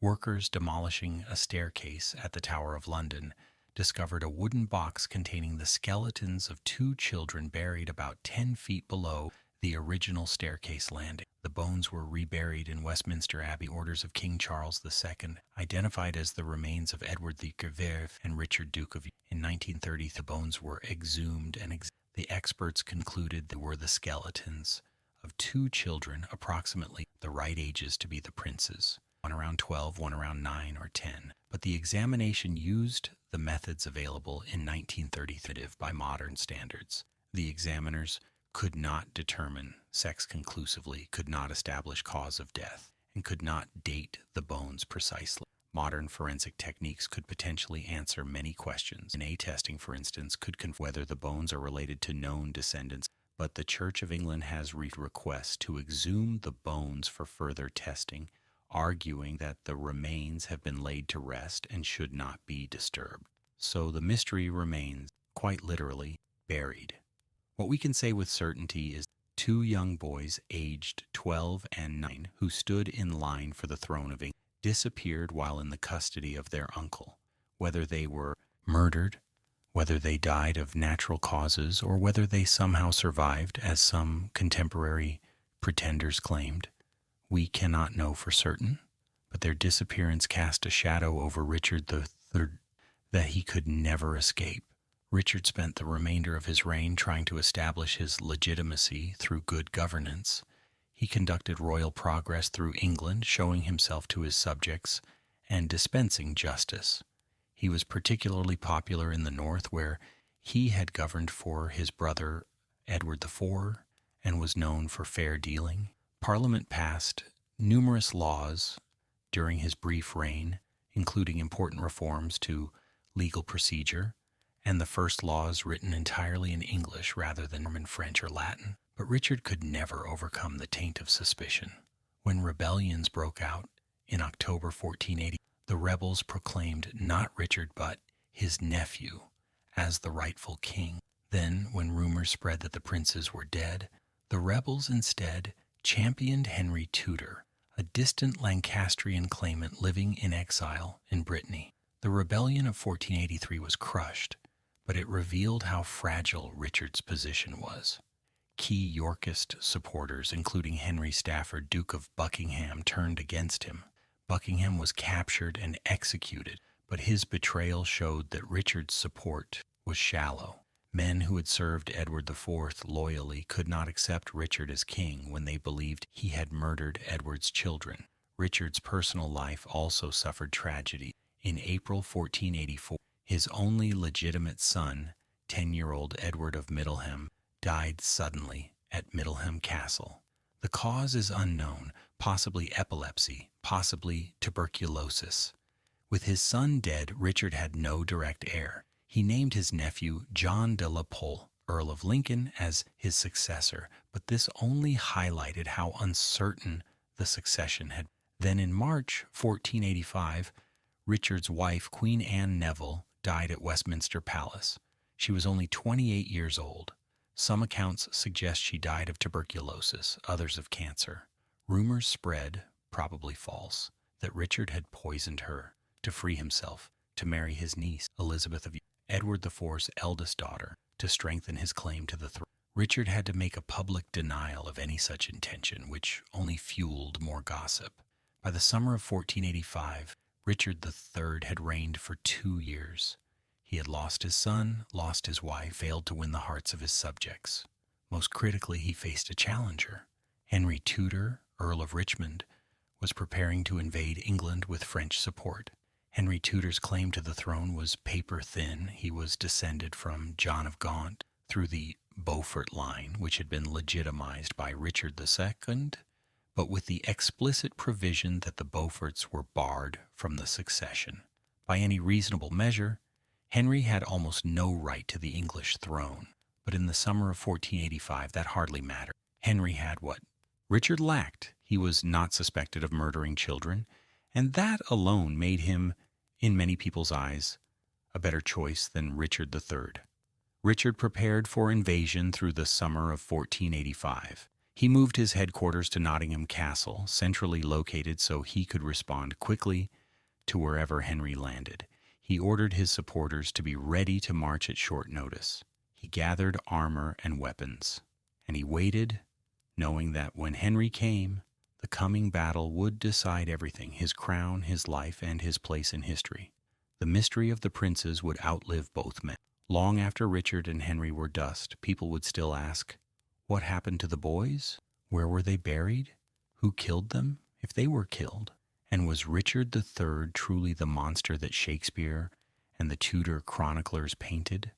Or was he a man caught in impossible circumstances who has been unfairly maligned by victors who wrote the history? These questions remain unanswered even now, more than 500 years later. The princes in the Tower remain the most famous unsolved mystery in English history, and their disappearance, more than any battle or political maneuvering, would prove to be Richard III's downfall. For without the princes, Richard's claim to the throne rested on a technicality about an alleged pre-contract of marriage. But if people believed Richard had murdered children to seize the throne, then no technicality could save him. He would be seen as a tyrant and a murderer, and his subjects would welcome any challenger who could defeat him. That challenger was gathering his forces in France, preparing ships for an invasion. His name was Henry Tudor, and though neither man yet knew it, they would meet in battle in August 1485 on a field near a small town called Market Bosworth, in a confrontation that would end the Plantagenet dynasty, begin the Tudor age, and close the bloodiest chapter in England's medieval history. The white rose of York was about to fall, cut down by the red rose of Lancaster, now worn by a man with barely any legitimate claim to either rose. And from that strange, twisted ending would grow something new, a Tudor rose, red and white together, symbolizing the end of the war and the beginning of a new England. But first, there would be one final battle, one last day of bloodshed, one more king dying on the battlefield with his crown rolling in mud. The Wars of the Roses were about to reach their climax at a place called Bosworth Field. Across the English Channel, in the autumn courts of France and Brittany, a young man waited and plotted. His name was Henry Tudor, Earl of Richmond, and he'd spent most of his life in exile. He was 28 years old in 1485, and he had never set foot on the battlefield. Yet this inexperienced exile, with almost no legitimate claim to the English throne, would become the man who challenged Richard III and changed the course of English history. Henry Tudor's claim to the throne was extraordinarily weak. His connection to the royal line came through his mother, Margaret Beaufort, who was descended from John of Gaunt, and his mistress, Catherine Swynford. Their children, the Beauforts, had been legitimized by King Richard II, but with the explicit provision that they were barred from inheriting the throne. Through the female line, through an explicitly barred line, and through several generations of distance, Henry Tudor claimed a right to be King of England. It was absurd. And yet, in the political climate of 1485, it didn't matter. Henry had something far more valuable than a good claim. He was not Richard III. He had not seized the throne from his nephew. He was not suspected of murdering children. He represented an alternative, and that alone made him dangerous. Henry's early life had been shaped by the chaos of the Wars of the Roses. Born in January 1457 at Pembroke Castle in Wales, he was the posthumous son of Edmund Tudor, Earl of Richmond, who had died 3 months before Henry's birth. Henry's mother, Margaret Beaufort, was only 13 years old when she gave birth to him. The delivery was so difficult that Margaret could never have more children, making Henry her only child and the focus of all her formidable will and ambition. Henry's childhood was spent in Wales, under the guardianship of his uncle, Jasper Tudor, Earl of Pembroke.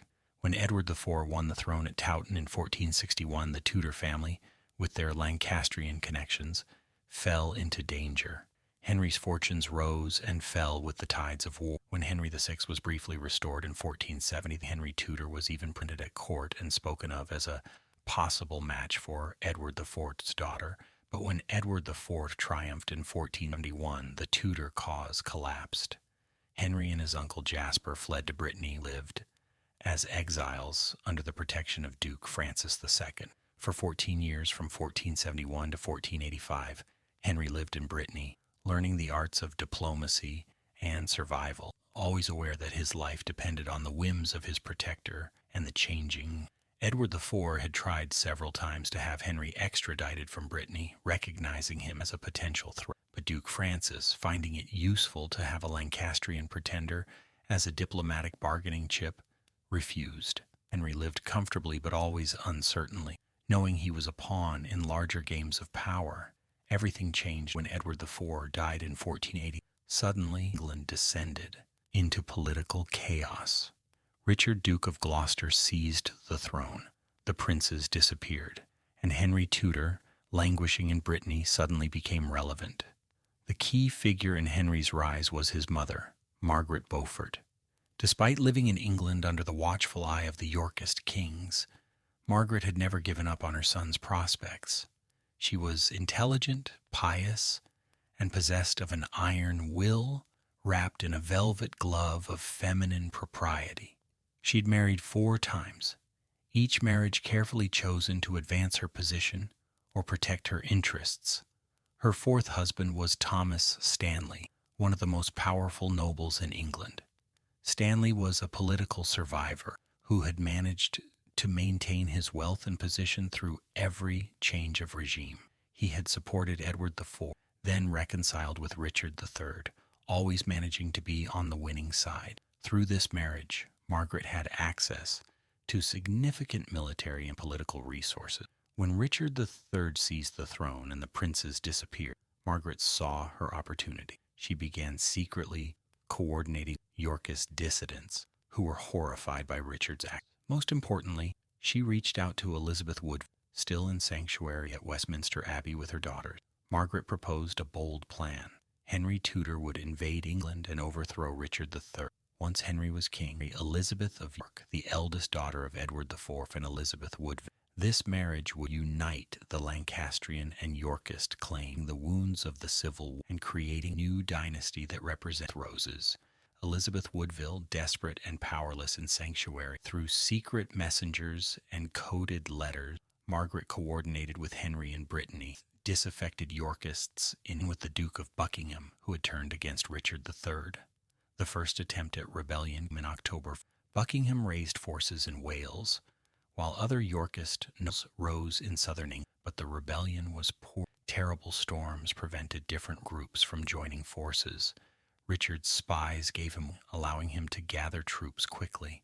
Buckingham was betrayed, captured, and executed. The rebellion collapsed. Henry Tudor had attempted to sail from Brittany to join the rebellion, but storms drove his ships back.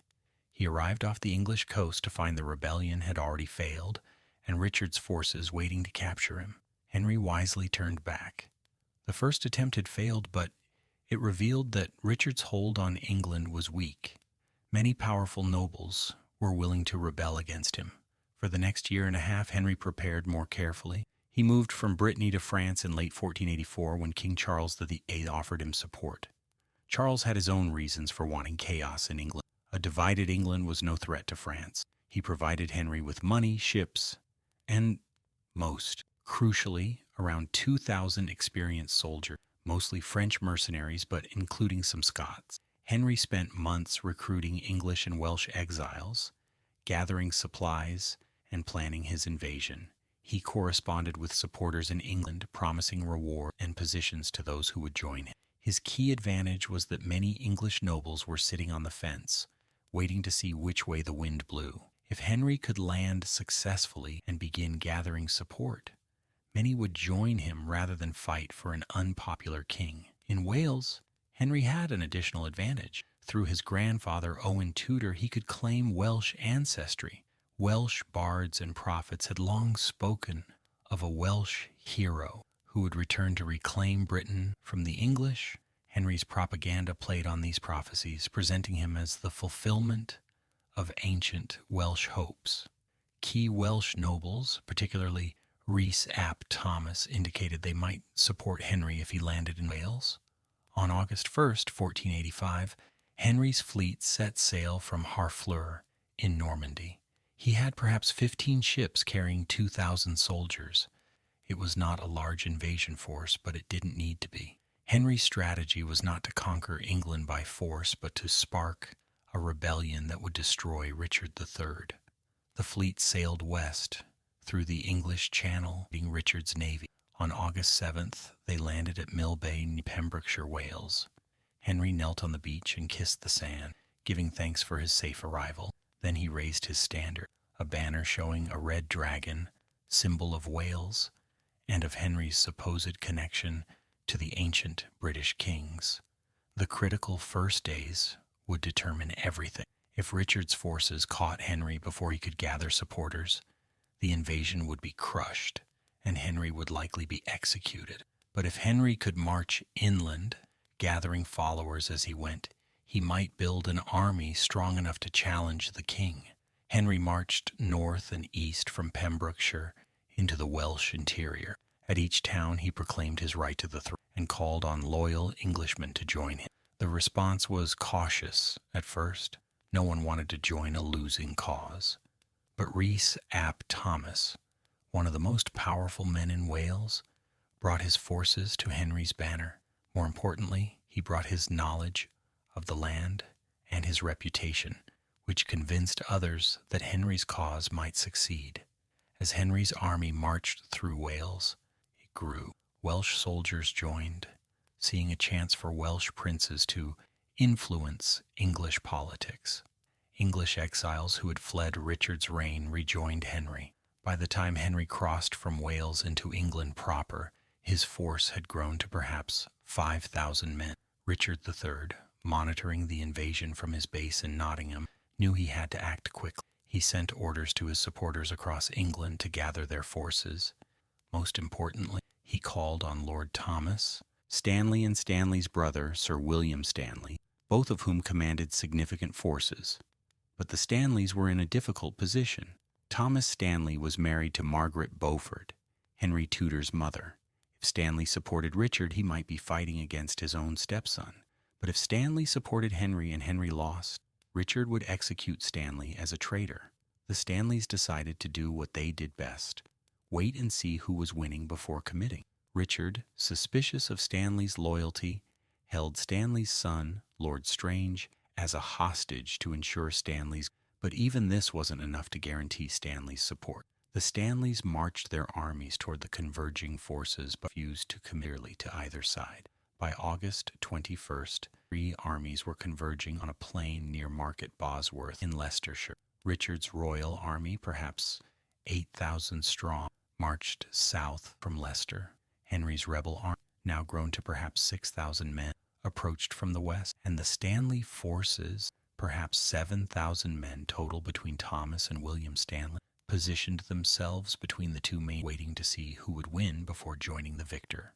Richard encamped his army on Ambion, a position that gave him high ground and good visibility of the surroundings. His experienced commanders, including the Duke of Norfolk, organized the troops. Richard's army was larger than Henry, better equipped, and included many experienced soldiers. The king had every military advantage. But Richard also had disadvantage. Many of his nobles had come reluctantly, still suspicious about the prince's fate. The Stanleys, who should have been his allies, were uncommitted, and Richard himself, though he had fought bravely at Barnet and Tewkesbury, had never commanded an army as king in battle. The weight of the crown lay heavy on shoulders. Henry Tudor, camped a few miles away, had even less military experience. He had never fought in a battle before. His army was a mixture of French mercenaries, Welsh levies, and English exiles, not a cohesive fighting force. But Henry had one crucial advantage: he had nothing to lose. If he lost the battle, he would die or flee back to exile, no worse than he. But if he won, he would be king. Richard, by contrast, had everything to lose.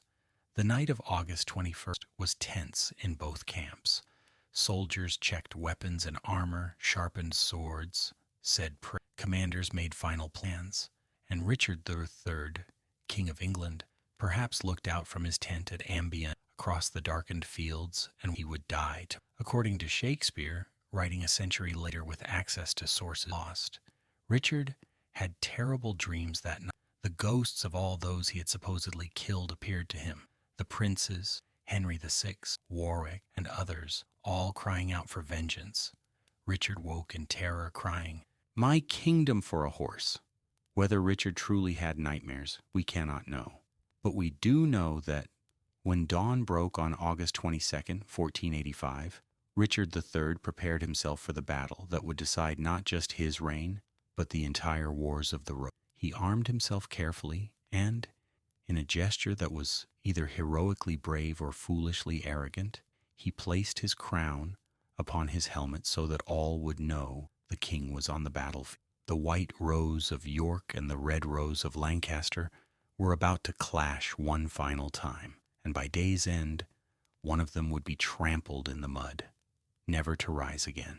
The sun rose on August 22nd, 1485, to reveal 3 armies positioned on and around the rolling hills near Market Bosworth in Leicestershire. It was not yet 5 o'clock in the morning when the first soldiers began to stir, preparing for battle.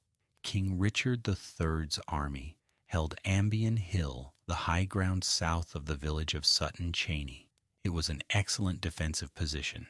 From the hilltop, Richard and his commanders could see the surrounding terrain clearly. Any enemy approaching would have to advance uphill, exhausting themselves and exposing themselves to arrows and artillery before they ever reached Richard's lines. The royal army was organized in the traditional 3 divisions. The vanguard, or front division, was commanded by the Duke of Norfolk, one of Richard's most loyal supporters. It consisted of archers, men-at-arms, and some artillery pieces. The center division, larger and more heavily armed, was under Richard's personal command, and the rear guard, commanded by the Earl of Northumberland, consisted of several thousand men from northern England, the region where Richard had spent much of his life and where he was most popular. Perhaps a mile or more to the west, Henry Tudor's much smaller army had spent the night near the village of Merivale. As dawn broke, they formed up and began marching toward Richard's position. The Earl of Oxford, the most experienced military commander on Henry's side, commanded the vanguard. Oxford was a hardened veteran who had fought at Barnet and other battles. He knew that Henry's inexperienced, outnumbered army would need every advantage of skill and luck to survive. Henry himself remained in the center with his bodyguard and a small reserve force. He was no warrior king. He knew his role was to survive the battle, to remain visible to his troops as a symbol of their cause, but not to lead charges or seek personal glory in combat. If Henry died, his cause died with him. The third force, the Stanley armies, had positioned themselves frustratingly between the 2 main forces. Lord Thomas Stanley's men were northeast of Richard's position, perhaps a mile away. Sir William Stanley's forces were even more oddly positioned, to the west and slightly south. Both Stanley forces were in positions where they could intervene in the battle, but on whose side? For the armies engaged, Richard sent a messenger to Lord Stanley, ordering him to bring his forces to the king's side immediately. Stanley sent back an excuse. He was suffering from the sweating sickness and couldn't move his troops just now. It was an obvious lie, an insulting lie. But what could Richard do? He still held Stanley's son as a hostage. Richard sent word that if Stanley didn't join him immediately, Lord Strange would be executed. Stanley's response, according to some accounts, was cold. He had other sons. Whether Stanley actually said this, or whether it was invented later, the message was clear. Stanley was not going until he saw Richard had no more time to waste on the Stanley. Henry's army was advancing. Around 7 in the morning, Oxford's vanguard began its approach toward Ambion Hill. They marched in formation across marshy ground south of the hill, ground that modern archaeology suggests made their advance difficult and slow. The Duke of Norfolk's artillery opened fire first. Serpentines, small cannons, boomed across the field, sending iron balls and stone shot into the approaching rebel ranks. Men fell, but Oxford's troops continued advancing. When they came within range, Norfolk's archers let loose. Hundreds of arrows arched through the morning air, falling like deadly rain on Oxford. But Oxford was a skilled commander. He kept his troops in tight formation, shields raised, minimizing casualties. And as soon as his own archers could reach Norfolk's positions, they began shooting back. A vicious archery duel developed, with hundreds of arrows flying in both directions. Men fell on both sides, struck by the steel-tipped missiles. Then Oxford's men reached the base of Ambion Hill and began climbing. Norfolk's forces charged down to meet them, and the two armies crashed together in a grinding, brutal melee of sword, axe, and war. The fighting at the base of Ambion Hill was desperate. Norfolk's men had the advantage of higher ground, but Oxford's forces fought with the desperation of men who knew defeat meant death. For perhaps an hour the two forces hacked at each other, neither gaining a decisive advantage. Men slipped in blood and wounded screamed. The dead piled up where they fell, trampled by those still fighting. Then, in the midst of the melee, the Duke of Norfolk was killed. Struck down by an arrow or a blade, the sources differ. England's Duke of, who had been loyal to the House of York for decades, fell dead on the. His death sent a shock through the royal army. Command of the vanguard fell to Norfolk's son, Earl of Surrey, but the loss of such a key commander at the start of battle was a terrible. Richard, watching from his position on hill, could see that his vanguard was hard-pressed. He could also see something that greatly troubled him. The Earl of Northumberland, guard, with several thousand troops, was not engaging. Whether because the terrain prevented him from advancing or because he had secretly decided not to fight for Richard, Northumberland's forces remained inactive. Richard's numerical advantage was proving illusory. Perhaps a third of his army was contributing nothing to the battle. The combat raged on. Oxford, demonstrating his skill, kept his forces tightly controlled even in the chaos of battle. He prevented them from pursuing too far or breaking formation, maintaining cohesion that prevented Richard's forces from routing them. But Henry's army was suffering heavy casualties. They were holding their own but barely, and they had no reserves to commit. It was then that Richard III made the decision that would end his life and his dynasty. From his position on Ambion Hill, Richard could see Henry Tudor himself, positioned with a small bodyguard, perhaps half a mile away, to the south and west. Henry was separated from the main fighting, protected by only a few hundred, and Richard saw his opportunity. If he could kill Henry Tudor, the rebellion would collapse instantly. Henry was no military commander. He was a figurehead, a symbol. Kill the symbol, and the cause dies with him. It was a desperate gamble, but Richard was out of options. Northumberland wouldn't fight. The Stanleys wouldn't commit. His vanguard was slowly being ground down. Richard had to do something decisive. The king called together his household knights and men-at-arms, perhaps a few hundred heavily armed and mounted warriors. He would lead a cavalry charge directly at Henry Tudor, leaving his strong defensive position on the hill, riding across uneven ground into uncertain circumstances. But if he could reach Henry, if he could kill him personally, the battle. Richard mounted his favorite horse, a courser named White Surrey. The crown remained on his helmet, gleaming, a deliberate choice to ensure everyone knew it was the king who was charging. His knights formed up around him, and then, with a shout, Richard spurred his horse forward, leading the charge down Ambion toward Henry Tudor. The charge must have been a terrifying sight. Several hundred armored knights on war horses, thundering across the field. The king's crown visible above them all, the white rose of York on their surcoats and banners. Henry's bodyguards, seeing the king's charge coming directly, must have felt their hearts sink. Richard's charge smashed into Henry's bodyguard with devastating lances shattered.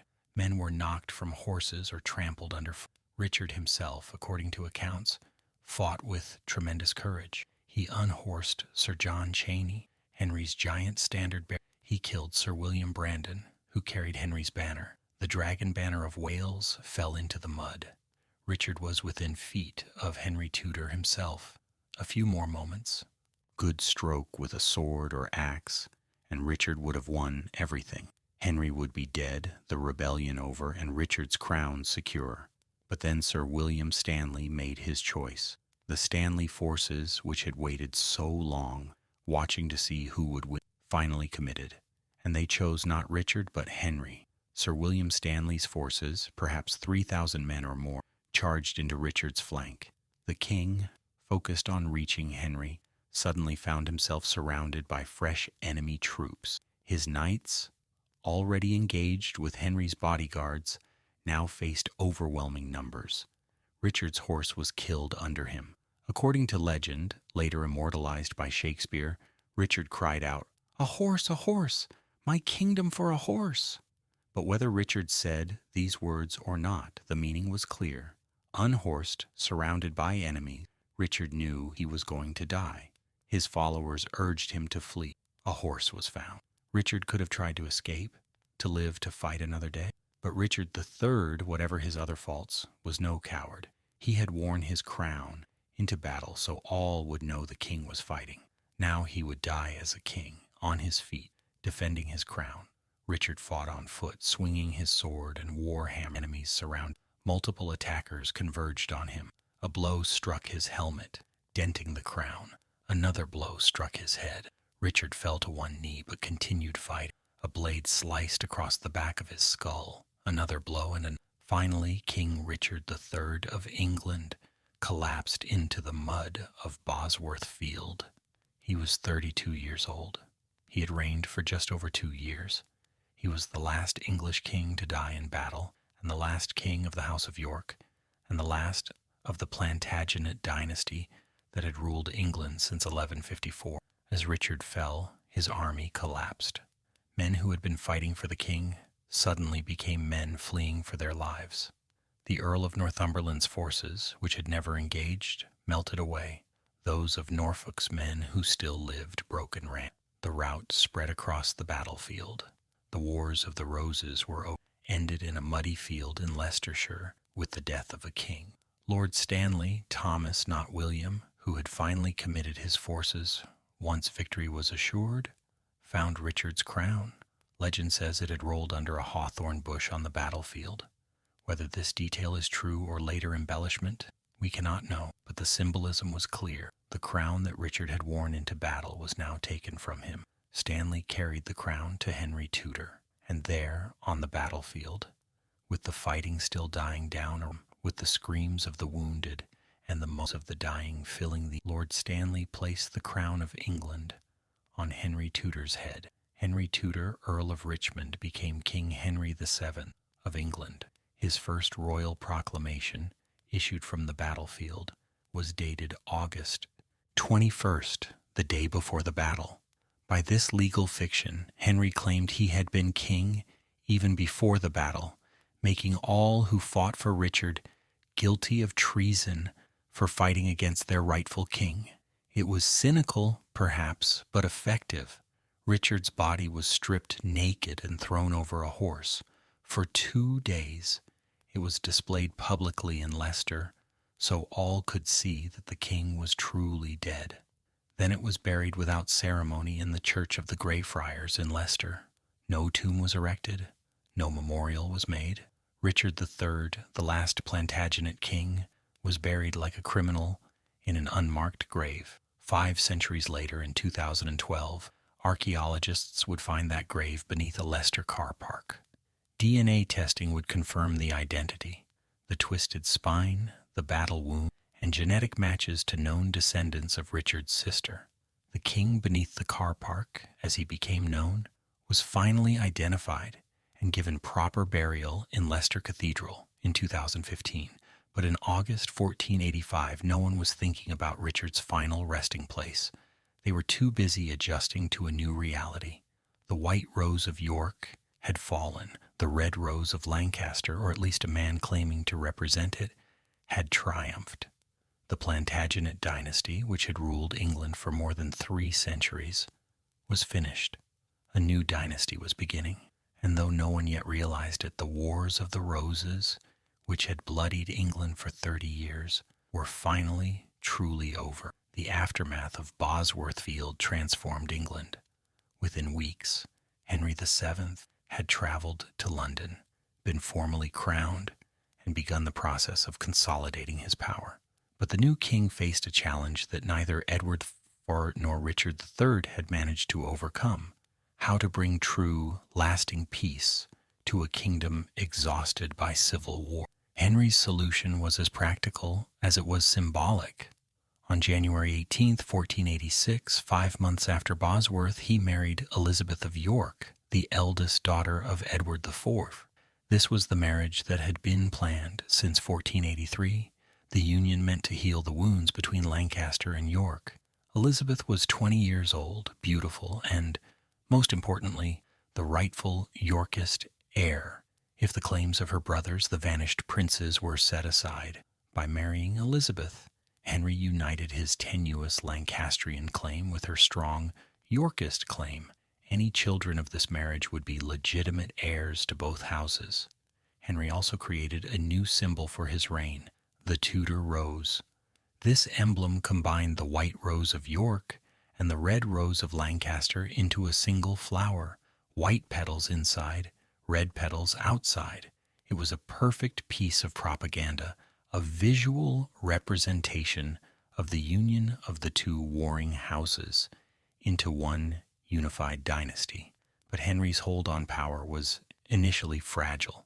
Many Yorkists viewed him as a usurper with barely any legitimate claim. For the first decade of his reign, Henry faced rebellions and pretenders, claiming to be the vanished princes or other Yorkist heirs. Lambert Simnel claimed to be Edward, Earl of Warwick, son of George, Duke of Clarence.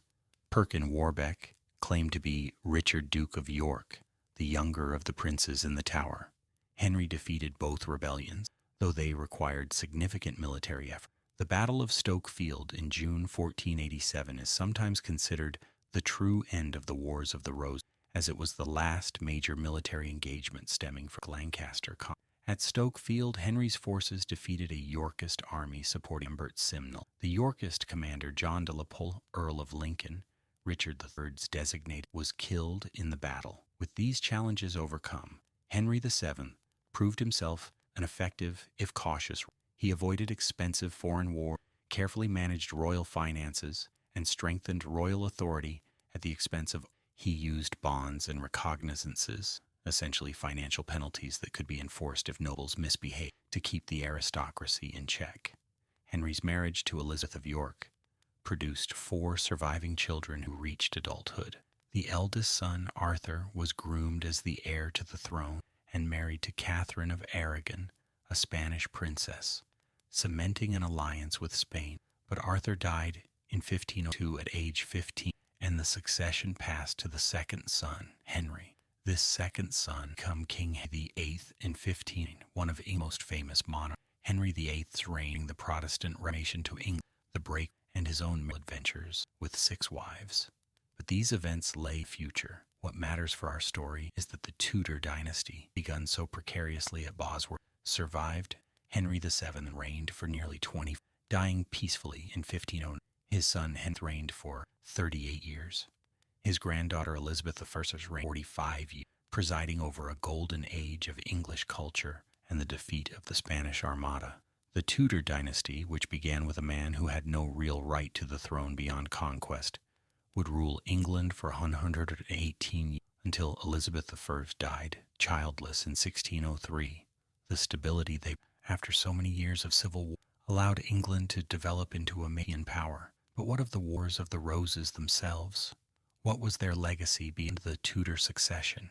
The wars had killed approximately 50,000 people in battle, a small number by modern standards, but significant medieval England's population of perhaps 3 million. More importantly, they had devastated the English nobility. Entire families were wiped out. Great houses that had been powerful for centuries disappeared. Of the 50 or so peers of the realm who existed in 1455, only a handful of families survived the war with their positions intact. This destruction of the old nobility allowed the Tudor monarchs to build a new aristocracy loyal to the crown. The great feudal magnates, who had maintained private armies and acted as semi-independent powers, were gone, replaced by nobles who owed everything to royal favor and who could be destroyed by royal disfavor. The wars also demonstrated the importance of Parliament and the rule of law, even if sometimes honored more in the breach than in the observance. Each king, Edward IV, Richard III, Henry VII, sought parliamentary sanction for their rule. Even when they seized power by force, they wanted legal justification. This established precedents that would matter greatly in later centuries when Parliament and Crown came into conflict. The mystery of the princes in the Tower remained unsolved and continues to fascinate people 5 centuries later. Were they murdered by Richard III, as Tudor propaganda insisted? Did they die of natural causes? Did they somehow survive, as some pretenders claimed? The discovery of the bones in 1674 seems to confirm they died and were buried in the Tower, but it doesn't tell us who killed them or why. The mystery endures as one of history's great unsolved crimes. Richard III's reputation suffered terribly from Tudor propaganda. Shakespeare's portrayal of him as a hunchbacked villain dominated popular imagination for centuries. Only in recent decades have historians attempted more balanced assessments, acknowledging Richard's genuine achievements while still grappling with the difficult question of the princess's fate. His rediscovery beneath a Leicester car park in 2012 sparked renewed interest in the last Plantagenet king, with some portraying him as a maligned hero and others insisting he was indeed guilty of murdering his nephews. The Wars of the Roses also gave the English language phrases that endure: winter of discontent, from Shakespeare's Richard III, the concept of kingmakers, and of course the very name Wars of the Roses, which wasn't actually used until the 19th century but captured the popular imagination with its floral symbolism. For England, the Wars of the Roses marked the end and the beginning of early modern. The medieval world of feudal loyalty, chivalric code, and unchallenged church authority was giving way to a new world of strong centralized monarchy, Renaissance culture, and eventually religious reformation. The Plantagenets were the last truly medieval English dynasty. The Tudors, despite their and so we conclude our journey through the Wars of the Roses, from their origins in the competing claims of Edward III's descendants, through the blood-soaked field of Towton, the triumph and tragedy of Edward IV, the dark mystery of Richard III, vanished princes, to the final confrontation at Bosworth Field. It was a story of ambition and betrayal, of courage and cruelty, of roses both white and red being trampled in the mud of civil war. The white rose of York, which had bloomed so magnificently under Edward IV, fell at Bosworth. But from its fall grew something new, a Tudor rose that combined both colors, both claims, both histories, into something that would endure long after the wars themselves had faded into memory. The battles were over, the swords were sheathed, the survivors went home to rebuild their lives and their country, and England, exhausted by 3 decades of intermittent civil war, welcomed peace with grateful relief. The Wars of the Roses had ended not with the triumph of Lancaster over York or York over Lancaster, but with their union, red and white petals, woven together into a new flower for a new age. Sweet dreamer, our journey through the Wars of the Roses has reached its gentle end. We have walked together through the rise and fall of the House of York, from the ambitious Richard Duke of York, who died wearing a paper crown, through the magnificent but flawed reign of Edward IV, to the tragic and controversial rule of Richard III. We witnessed the bloodiest day in English history at Towton, saw kingdoms won and lost at Barnet and Tewkesbury, and stood on Bosworth Field, where the Middle Ages died with the last Plantagenet king. The White Rose of York is now part of history preserved in memory, and in the Tudor rose that grew from its fall. The princes in the Tower remain a mystery that time has not solved, and England, having survived 30 years of civil war, would move forward into a new age under a new dynasty. Thank you for letting me guide you through these quiet hours of history. I hope these gentle tales from medieval England have carried you peacefully towards sleep. If you enjoyed this journey, please like this video, leave a comment about which historical period you'd like to explore next, and subscribe to Sleepy Crown for more soothing historical stories. Until we meet again, dear listener, may you rest peacefully, perhaps dreaming of roses, white and red, blooming together in an English garden, their petals soft as snow, their thorns forgotten, their beauty eternal. Sleep well,